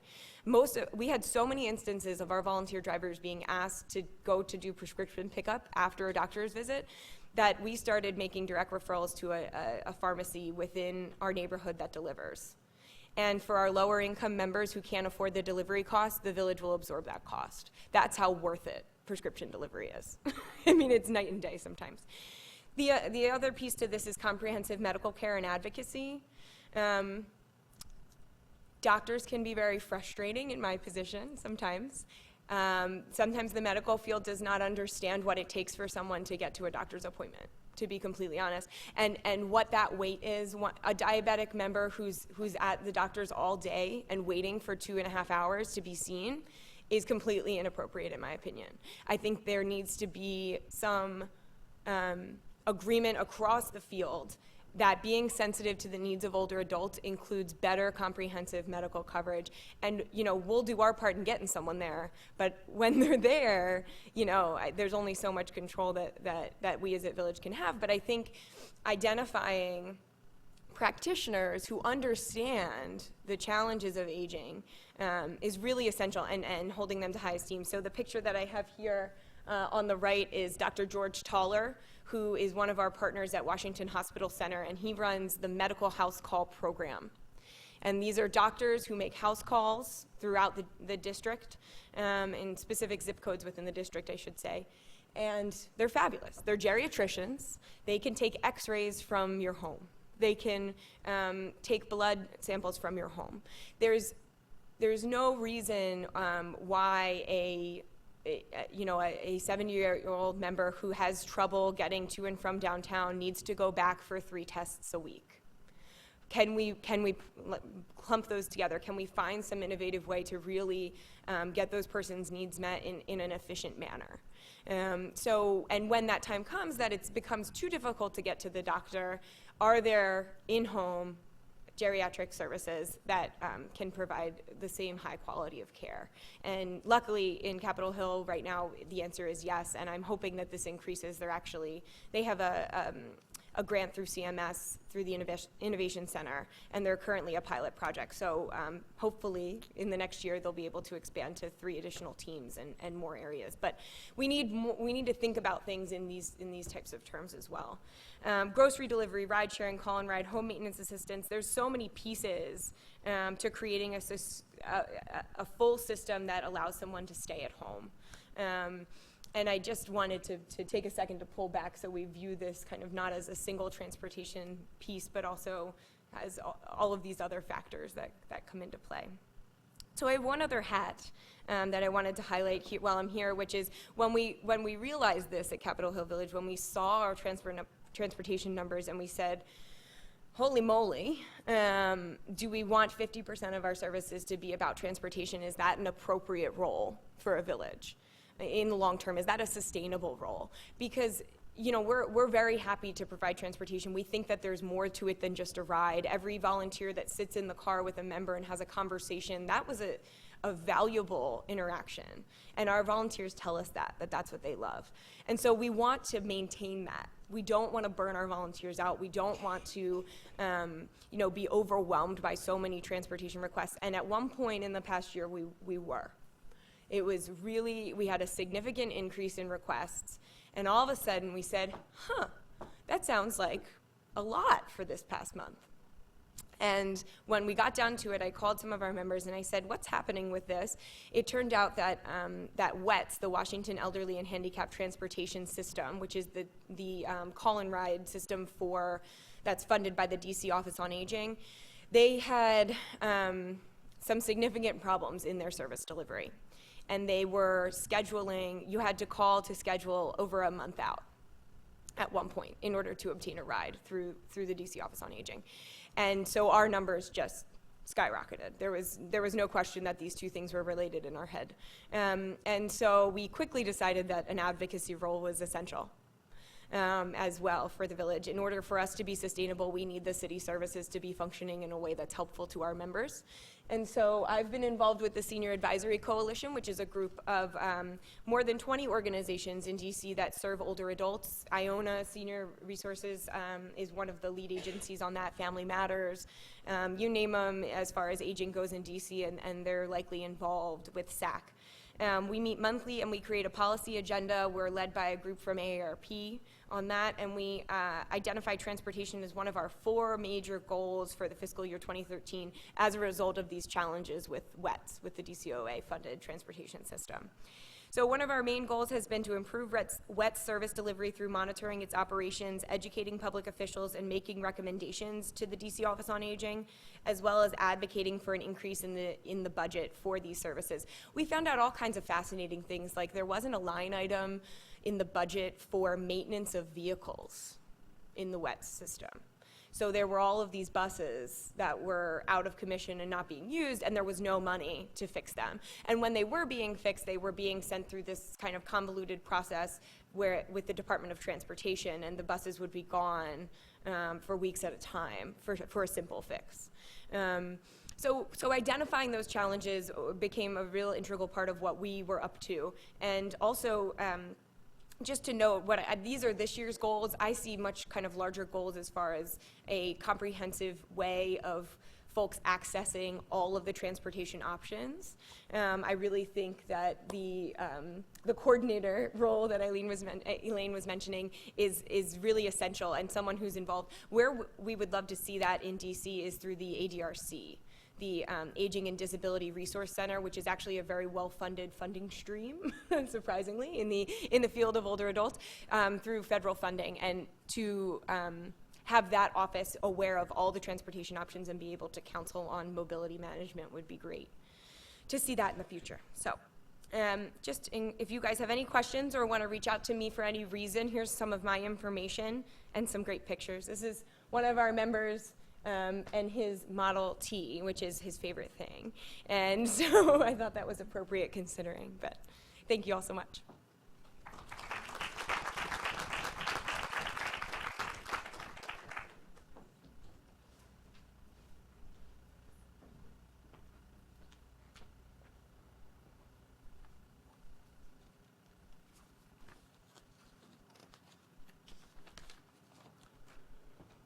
thank you. It's thanks to the Mobility Lab for the opportunity to be here today. I'll be sharing with you how NeighborRide was formed, how we operate, our successes, and some thoughts on the future. There's probably about an hour's worth of stuff, but we'll do it in 10 minutes.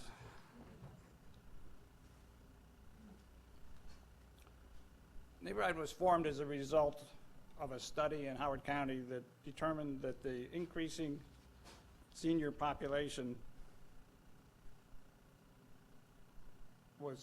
had two problems that had to be solved. One was the if somebody could stop this from advancing by itself, I'd appreciate it, but I don't know. Anyway, we'll see if we can keep it from doing that. But you know, for a small county, a significant growth in seniors, and the two issues were medical care and transportation. Work began in 2001 with a grassroots group called Transportation Advocates. It's still active today. They meet monthly. And the result was the incorporation of June in 2004, and the doors opened in November 2004. Funding had been secured for the first year's operation. This is what we think about every day. We have it posted on every wall in the office. We want to improve the health and quality of life for our passengers.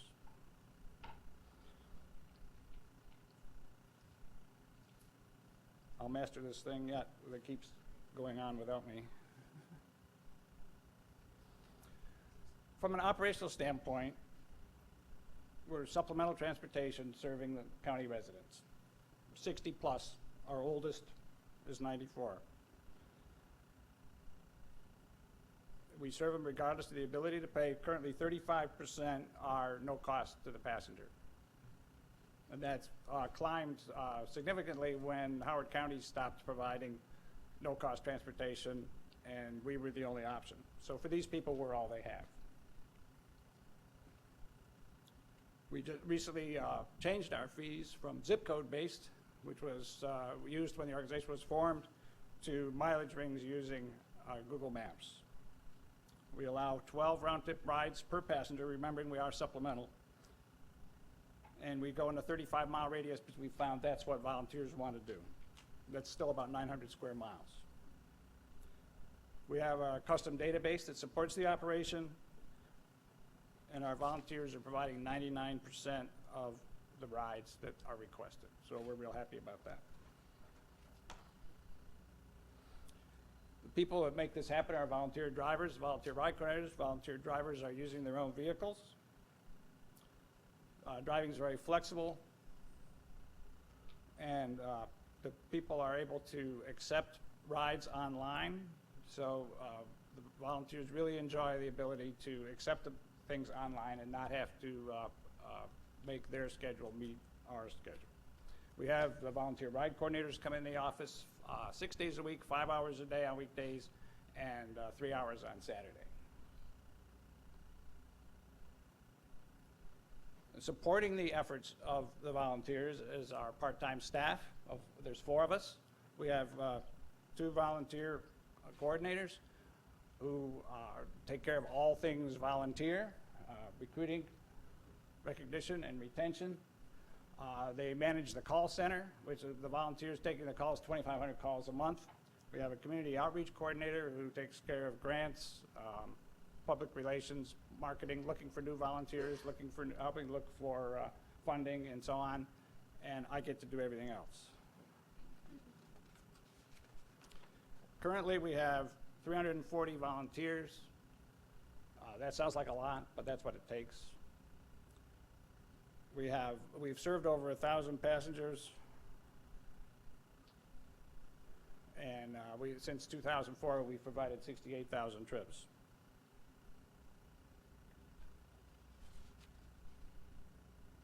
So you can see that the growth in trips per month from the first month to now has been pretty dramatic. Where we go is primarily medical, dental, and rehab, which is the blue part of that.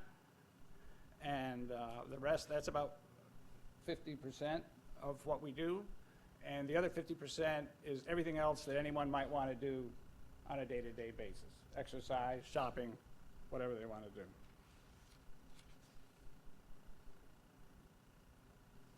This is how we're funded.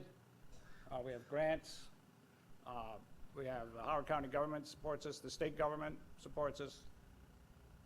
And we have, we're a nonprofit, so we get a lot of donations as well. But that changes year to year, but that's about what it is that keeps us going. The volunteers have been widely recognized in the community by both our passengers and by community awards. What we do is we survey, sorry about the distraction. We survey our passengers after their first ride and then every 6 months. From that standpoint, we ask them 3 things: to rate the reservation process, to rate on-time delivery, and did we improve your quality of life? Our current statistics is 97% rate the reservation process very good or excellent, 100% are rating on time very good or excellent, and 100% are saying they have an improved quality of life. From a community standpoint, the volunteers have received significant recognition. Howard Magazine, the Best of Howard, 5 years in a row, and other awards. The most recent was the Columbia Foundation Willis Family Making a Difference Award. So that's a little bit about us. Tom had asked me to comment on the future going forward. In our mind, this is all about volunteers. No volunteers, no rides. So we focus very heavily every day on our workforce. Obviously, you have to have money to keep the doors open. We have to keep the infrastructure current. We're looking at doing text messaging. We're looking at automatic calendar placement of rides for our volunteers. So we're looking for things that we can do to make the volunteer experience better and more flexible. We're always looking for partnerships to supplemental. We currently work with several parts of county government, the Office on Aging, the Department of Citizen Service, and a newly formed Office of Transit. We have an organization with wheelchair vans that we can refer people to. We use a business called the Airport Shuttle to get people to scheduled transportation. We kind of learned the hard way that getting people to and from airports and train stations, especially the from part, is not something volunteers enjoy when the arrival of whatever it is late. We also work with the ARC of Howard County, and we're able they use their vans to take our passengers, and their clients get to ride along, so it's a benefit for their clients as well as our passengers. And we're looking to figure out if there's something we could possibly do to find a backup for those small percentage of rides when we can't find a volunteer. So far, we've not been successful in doing that. And of course, the best thing that can happen to any organization is positive referrals. I was really fortunate when I came in the organization is that the founders had put something together that would work in the community and that it would be supported in the community. The other thing that we do is an intense focus on volunteers, if I haven't mentioned that before. We want flexibility, we want the easy interface. We provide every ride request that goes out has Google Maps directions from the driver's house to the pickup, from the pickup to the destination, the passenger destination, and then back. So we look for ways to make that experience better for the volunteers. Many friendships are created. People start doing things outside of Neighbor Ride, which is fine with us. We encourage that. We have a quick response to the questions that are asked from our volunteers. And the 2 most important words that we have in our vocabulary are thank and you. So we're forever thanking our volunteers for their incredible generosity. the concerns that we have. Some volunteers don't like to drive as far as others. So we are always looking to try to recruit volunteers where the passengers are. And so even in our small county, there's people that object to parts of it, going to some part, the western part of the county is outside their sphere. So we're always trying to, as we gain passengers in various areas, we're trying to recruit volunteers there.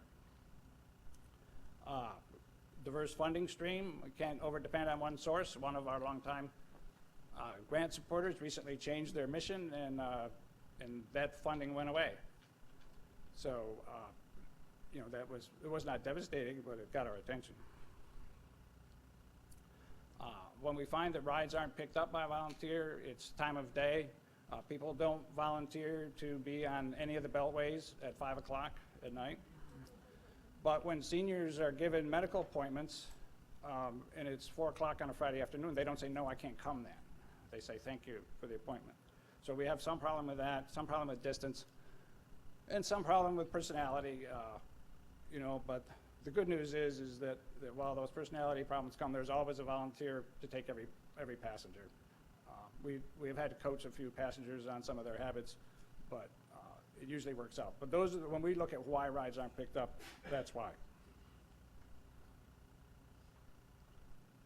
The last thing I was asked to comment on is replicating the service. I'm waiting for it to move so I can move it back. It really has to be grassroots. In Howard County, it was a grassroots group that did it. They looked at Howard County as to what would work, what would not work in Howard County. And they came up with a model, and it's obviously been quite sustainable. But we're occasionally asked about creating a neighbor ride somewhere in the country, and it's our view, and I think many people's view who do volunteer transportation, you can't just swoop in and create a neighbor ride. Must be locally driven to meet local needs. We've made materials available to a lot of organizations around the country. I was just talking to somebody in East Tennessee the other day who saw our website. So we do spend time with agencies around the country where we can, but they have to figure out what works in their area. And some areas, some people, there's a lot of discussion that goes on about fees and no fees and how you do that. A lot of discussion would go on about area of coverage. So that's the thoughts on that. And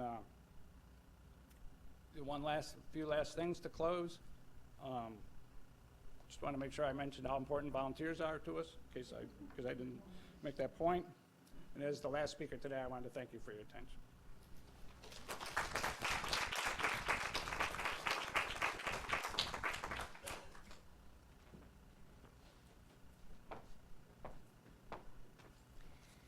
Wow. So first of all, I just want to give a round of applause to all of our speakers. Thank you very much.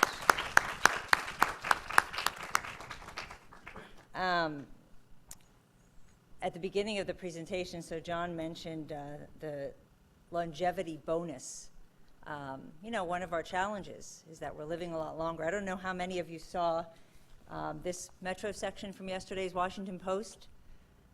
So essentially,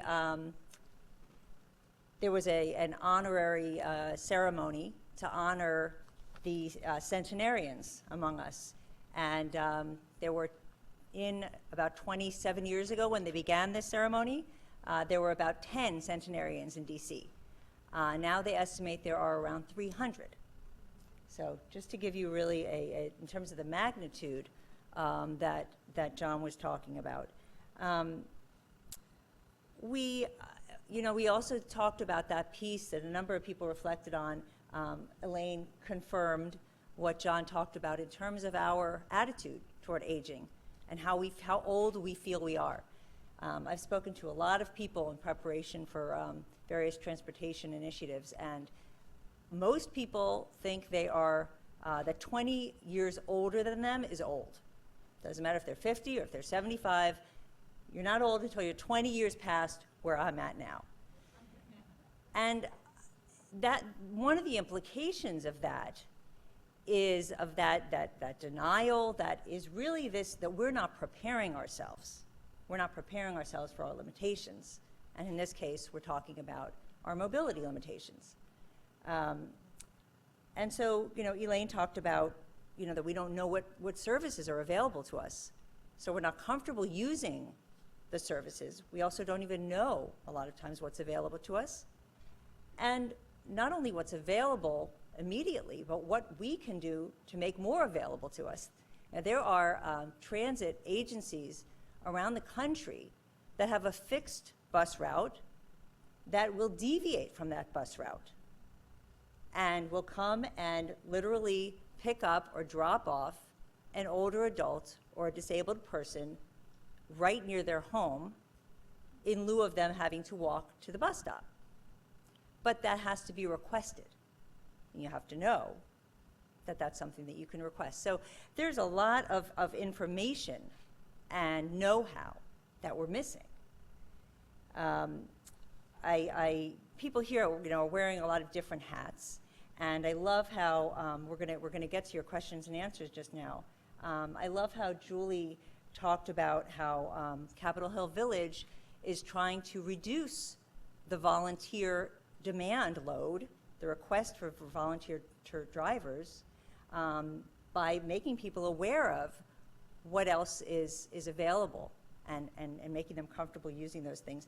And so I wanted to open up, before we open the questions to you all, and just pose a question generally to the panelists in that regard. So, so what do you see as some roles or opportunities for various entities, be they a neighbor to neighbor, a senior village, or some other neighborhood or faith-based group, or local governments? What do you see as the role for various entities to empower older adults to know about and be able to take advantage of the variety of mobility options that are available to them? So let's open with that, and then we're going to open it up to questions from you all.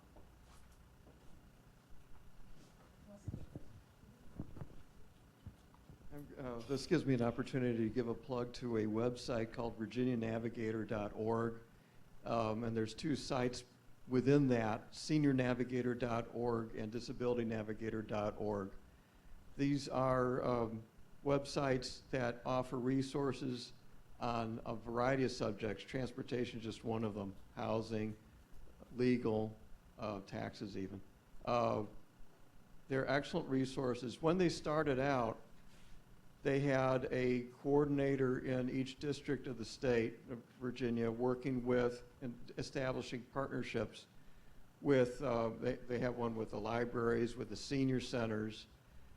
They established partnerships with ethnically based institutions such as the Korean Central Presbyterian Church, and language-based, because a lot of folks obviously don't use the internet. So people go to the library, the senior center, or these other places, and there'll be a person to help them get those resources online and translate it for them if they weren't online, and get it in the language that they could use or translate it. The funding, I think, has been cut back as far as the partnership side, which is sad, but it's a great resource to get information and to promote the services that are available. Montgomery County also has something online. We have on the Montgomery County website, there's a senior site section, and one of the subtopics is transportation, and that's really terrific. One of the things that we've done is taken a look at that segment of the website and made sure that it has all the information that's necessary. There are a lot of seniors, present-day seniors, who really don't have access to or know how to use computers. And so that makes a big difference, and we are pushing for some printed materials. When it comes right down to it, sometimes people don't know. They may know that there's something available, but the problem is that they don't take advantage of it until they absolutely need it. And so in some ways, got to figure out a way to have something that, and in Montgomery County, we have a 311 call line. So if you think about all of a sudden you need transportation, you call 311. They actually have are able to direct you to the right places. So it's a combination of all different kinds of techniques to get people to know what they need to know. Yeah, Eileen, I would agree, or Elaine, I'm sorry, Elaine, I keep calling you Eileen. I would agree. It's a similar concept to a previous life that I had where working with homeless individuals who are experiencing homelessness, and the idea of having a no wrong door policy. So whichever way you begin to access services or you begin to consider that you're getting older, you should be able to understand all of the resources that are available to you, whether that's transportation or nutrition or housing. And I think we need to revamp that concept and bring it to aging a little bit stronger. And I see a big access point through primary care physicians, because a lot of primary care physicians come to the village particularly and say, I'm noticing, but I don't know where to send people, or I'm seeing these chronic diseases pop up and people are not managing them well independently alone. And how could they? They're complicated, right? So thinking about this no wrong door and thinking about where folks are already plugged in and making sure that those key players have access to all of the options when it comes to transportation or anything else. This is something we struggle with every day. The majority of our passengers are not computer literate. I think that we have, out of the total we're serving, 2 who communicate with us by email. So how do we get the word out? How do they know we're there? We're surprised every week by people who don't know we're there. We put things in the senior centers. We go to companies and talk to HR departments so that workers who are dealing with aging parents can know about us for their parents. We have recently, through help of a donor, been putting an ad in the senior paper, the newspaper that comes out. I'm not sure if any of these things are helping, but it is really tough in a world of non-computer literacy, no computer ownership. We put tear-off things out with a little phone number on them. It's a huge part of what we do, and we don't have a good answer. We just keep trying and trying and trying to think of things as to how we can get to people. Great, thank you. So I mean, I love this idea of no closed door. Where what is the role of any entity that comes in contact with older people in terms of helping them, counseling them on their options, or at least bringing them to the resources that they need so that their mobility is improved. By way of a plug, Mobility Lab is currently producing a short video on this topic of options counseling and travel training that hopefully will be helpful to people and to organizations and will make it available to you. So let's go ahead and open it up to some questions. And there's microphone right over there, so Tom is going to come to you with the mic.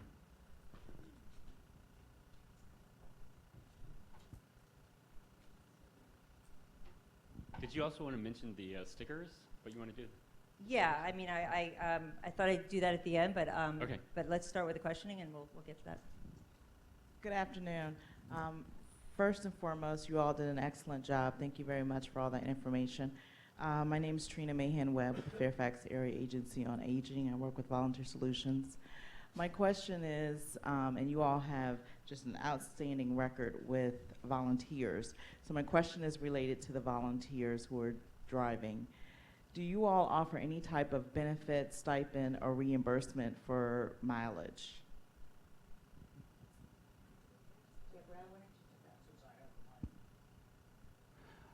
We offer reimbursement, fuel reimbursement to our drivers.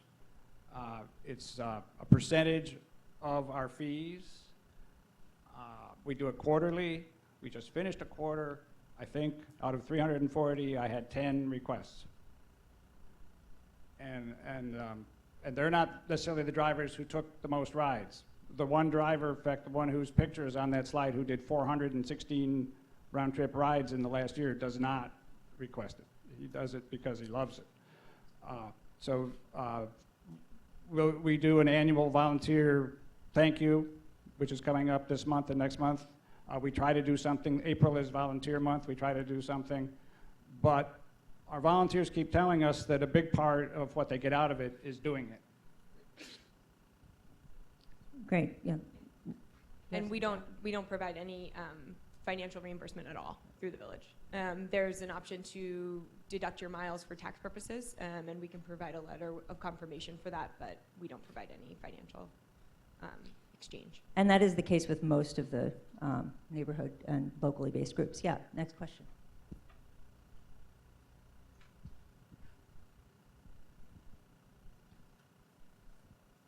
Hi, I'm wondering what lessons you think you can sort of extrapolate from your sort of localized experiences on sort of a national scale. Like, how can the nation and transportation systems deal with this aging population of the future?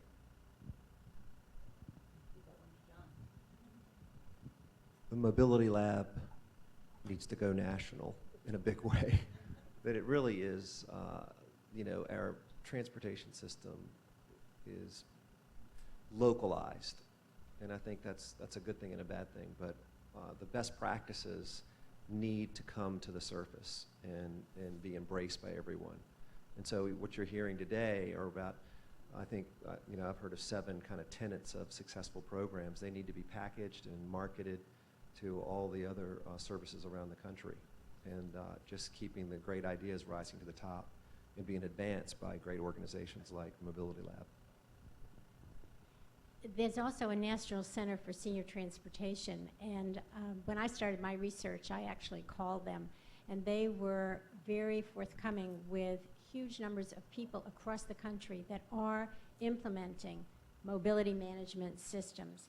And they do have, there's a great deal of material available through their website also that I think people would find very useful. I certainly did when I did my research. The other aspect is we have transportation legislation that doesn't consider these needs. The current law is MAP 21.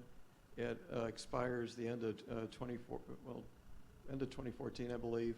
It has to be replaced by new legislation.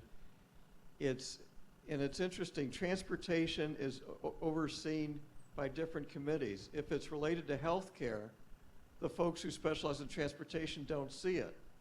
So it's an artificial divide. When Medicaid is the biggest funder of transportation that's health related, but the oversight is completely divorced, and consequently there's a lot of waste, and on the Medicaid side there's a definite lack of effectiveness. People aren't getting to preventive care. And if you can't get to preventive care, then your health care costs zoom when they have to go on dialysis, for example. So yeah, we're going to continue with questions. I do just want to mention one point, which is, I hope that all of you have heard sort of about particular topics that you might want to delve into deeper, topics that you want to connect with other people to further discuss, people who are interested in those. And so what we're doing is providing a few ways to do that. So one is, first of all, we're going to be here, some of us, we have this space outside where we met until 1 o'clock. So we encourage you to use it for networking. The other is on your Mobility Lab flyer for this event, you might have seen. You had these very colorful Post-its that you didn't know what to do with. So one of the things that we're encouraging you to do is to jot down if you have a topic around which you have questions, you want to collaborate with people perhaps in a particular geographic area. You're looking for people to talk to and further the conversation that we began here today, and put down your contact information. And there's a connection wall right outside. It's a big sign that says connection wall, and just put the Post-its up there, and then if you hang around a little bit, you can see whether there are some people who might be interested in similar topics. We're also going to follow up with emails, and we will send all of those requests and suggestions. If you have suggestions, put them up there too. We'll send them out to you. And we will also be including some materials that might be helpful, links to interesting websites and other resources, as well as some local sort of jurisdiction points of contact for these issues. So yeah, there were questions here. Hi, Julius, one is for you. I'm Gary Klauber, and I'm with the Silver Spring Village, which hopes to open its doors in the fall. Now, I know membership in Capitol Hill Village and probably in most of the other villages is several $100s a year, which pays for necessary expenses. Is that a big deterrent to people who really need the transportation from actually joining and getting it? So our membership fees are, so everyone's on the same page, our annual membership for an individual who lives alone is $530 a year. And then individual services provided throughout that year are at no cost. So it's not a menu option after that. For a family, it's $800 a year. And those numbers are for if your income is over $40,000 and $50,000 a year. If your income is below that level, you can join what we call our Membership Plus program, which is a subsidized membership program that we fundraise for separately. And families and individuals can join for $100 or $200 annually. And then they also have access, members of that program have access to an emergency fund, we call it, for things that come up, like transportation. If the village is not able to meet a need, then we will pull the cost of that transportation or new heater or new plumbing from the emergency fund. Some folks balk at that cost, the membership fee. We are, as far as villages are concerned, we are kind of right in the middle. There are villages certainly that charge more than we do and villages that charge less. It's funny because we were actually just talking about the value of paying for a service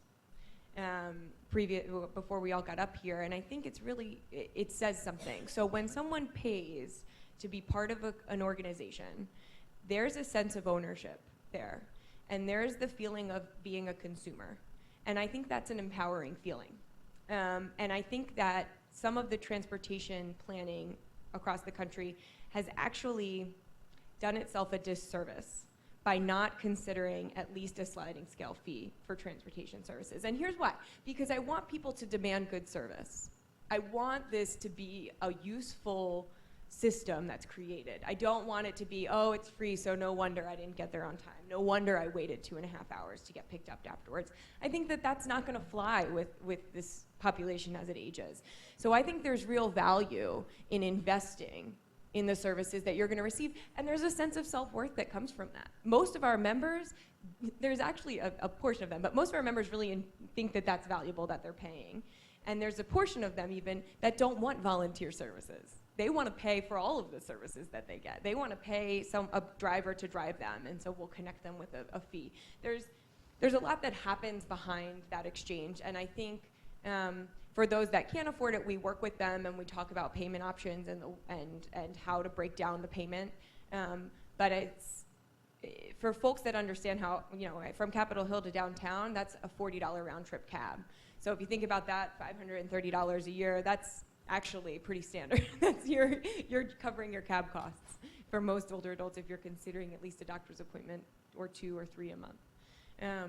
So that's where we stand on that approach. Does that help? There's also, just to add to that, there's also a sense that as volunteer drivers and services are taxed because of the increasing demand, that there's a sense of accountability. And I know I've heard this from groups like yours, Brad, that if you're paying for a service, that you're not going to then call up that morning and say, or just not show up, sort of cancel at the last minute or not show up. There's a sense of accountability, and that's been another point that's made in favor of some charge.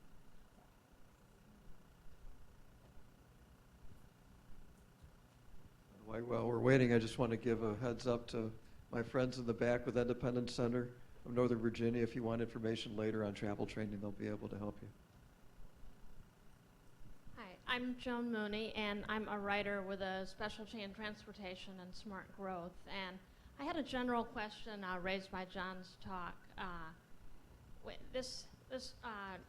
The discussion here has really been about the logistics of preparing for an aging population, but the ads that he showed really demonstrated, again, what a youth-oriented culture we have. And the way we're preparing for baby boomers being older is pretend we're not getting older, and pretend you're 20 years younger.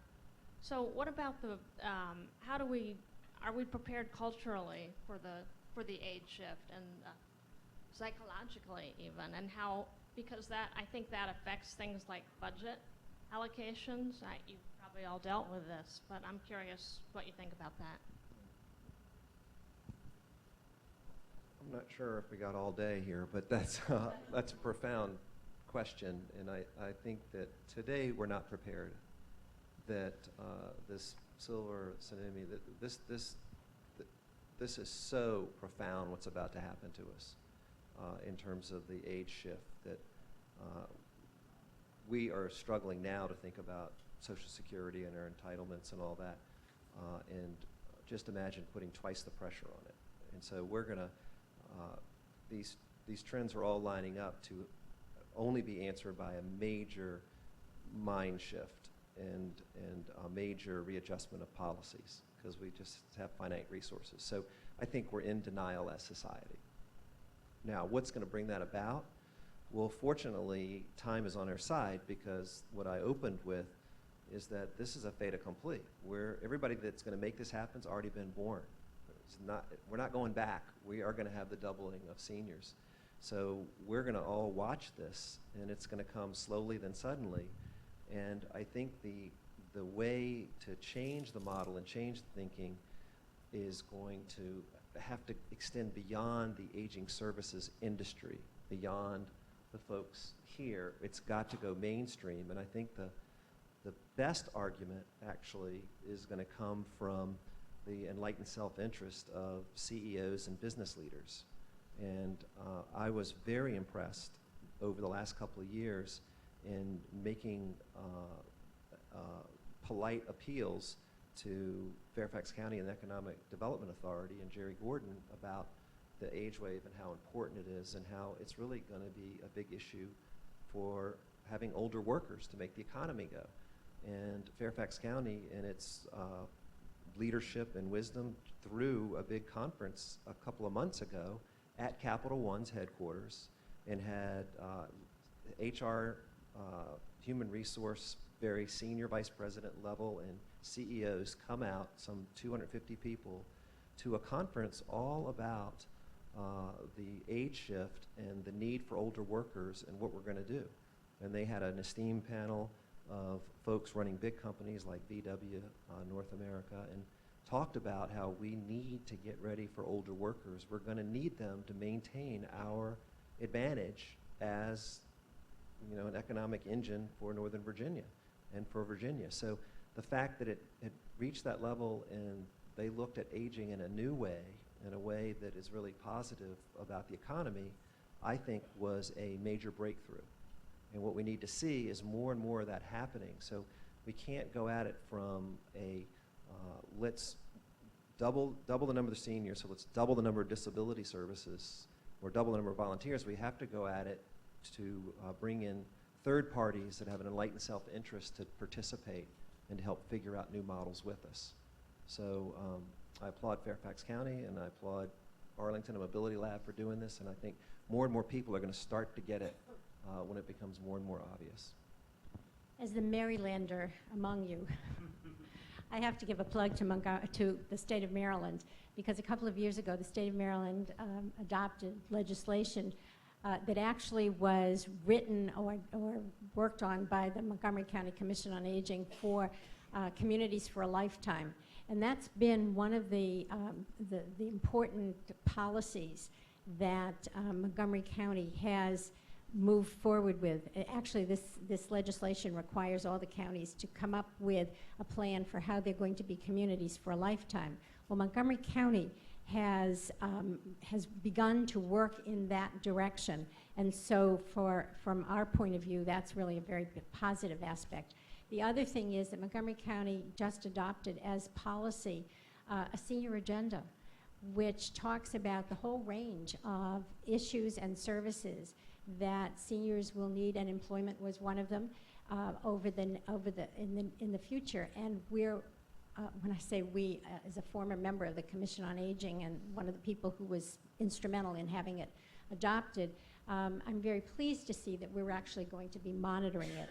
And the program that I mentioned was part of the county executive's senior initiative, which is something that he has put forward.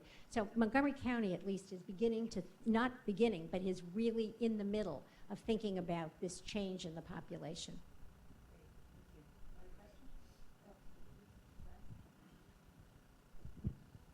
I just wanted to add that the state of Maryland also has a senior rides grant that helps support us. So that's through Maryland Transit Administration.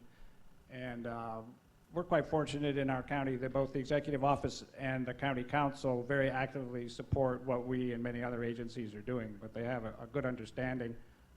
Just yesterday morning, I was at a breakfast. Some of the county council members were there. I was able to talk directly to a county council member about some things that concerned us. So we've enjoyed very good support, but it isn't just us. It's numerous nonprofits in the county that the county supports. We give the county about a 17-to-1 return on the money they give us if you count volunteer time. So that's another reason why they're supportive.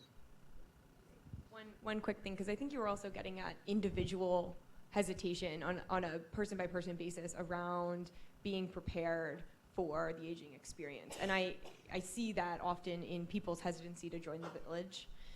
We call them not ready yets. There's a whole lot of them in our community who say, oh yeah, that's a great service. I hope it's there when I need it, but I don't need it yet.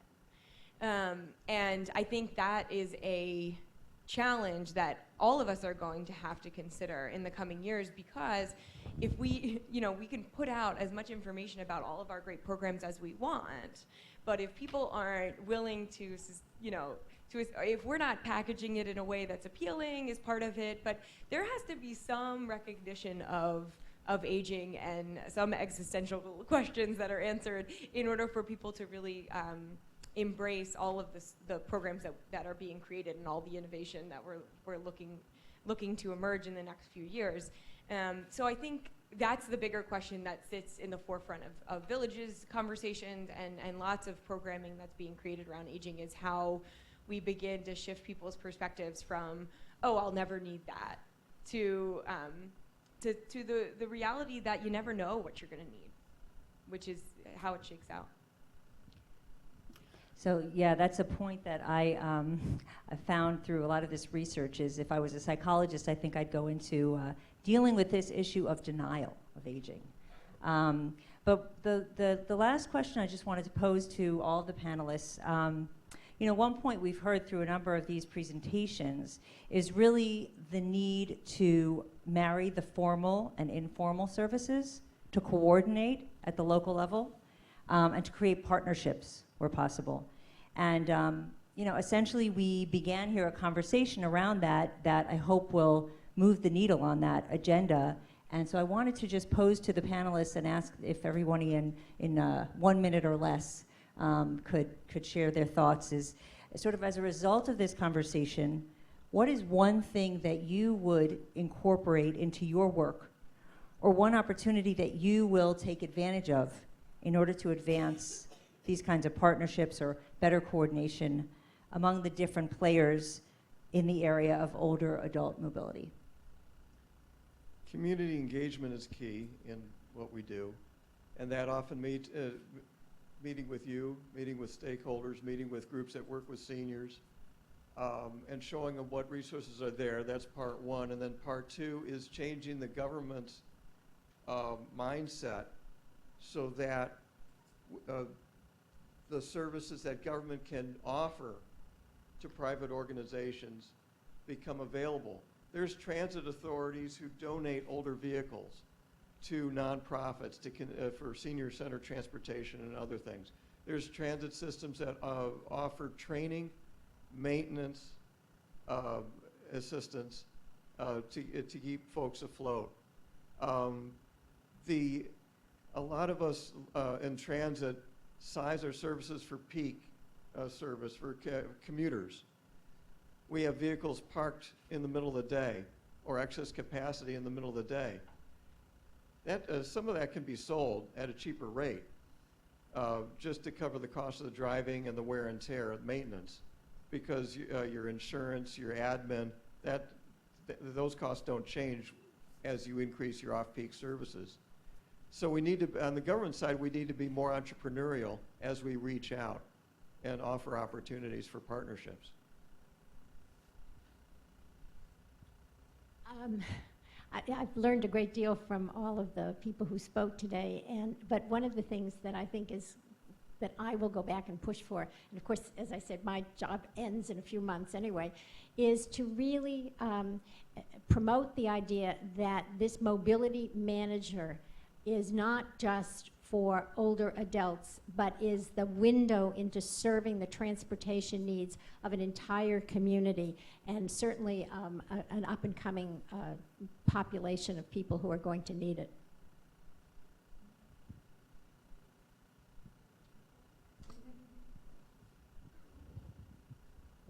Thanks, everything. I learned a lot. I think if I wasn't reminded on my day-to-day basis, I was really reminded here how the onslaught of passengers we're going to have from the presentation about how fast we're aging. And the other thing that we're going to be paying more attention to is Howard County is looking at forming a village, and it's earliest stages of investigation, but I'm sure we'll be an integral part of working on that as it moves forward.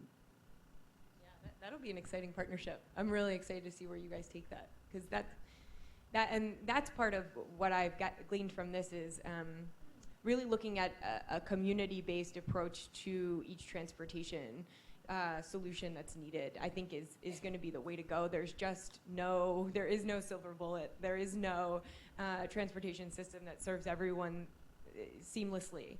And so considering what exists in communities, building from there, and finding innovative solutions to fill gaps, and I'm going to pay attention to Howard County, I know, because I've spoken to the folks that are interested in forming a village there just yesterday, actually, and I would love to see what that partnership would look like if they worked with the Neighbor Ride program too, and why would they need to recreate a transportation program if this successful one exists. So being sure we're not duplicating services, but instead supporting each other, I think is something that I really heard today, and I'm excited to see more of.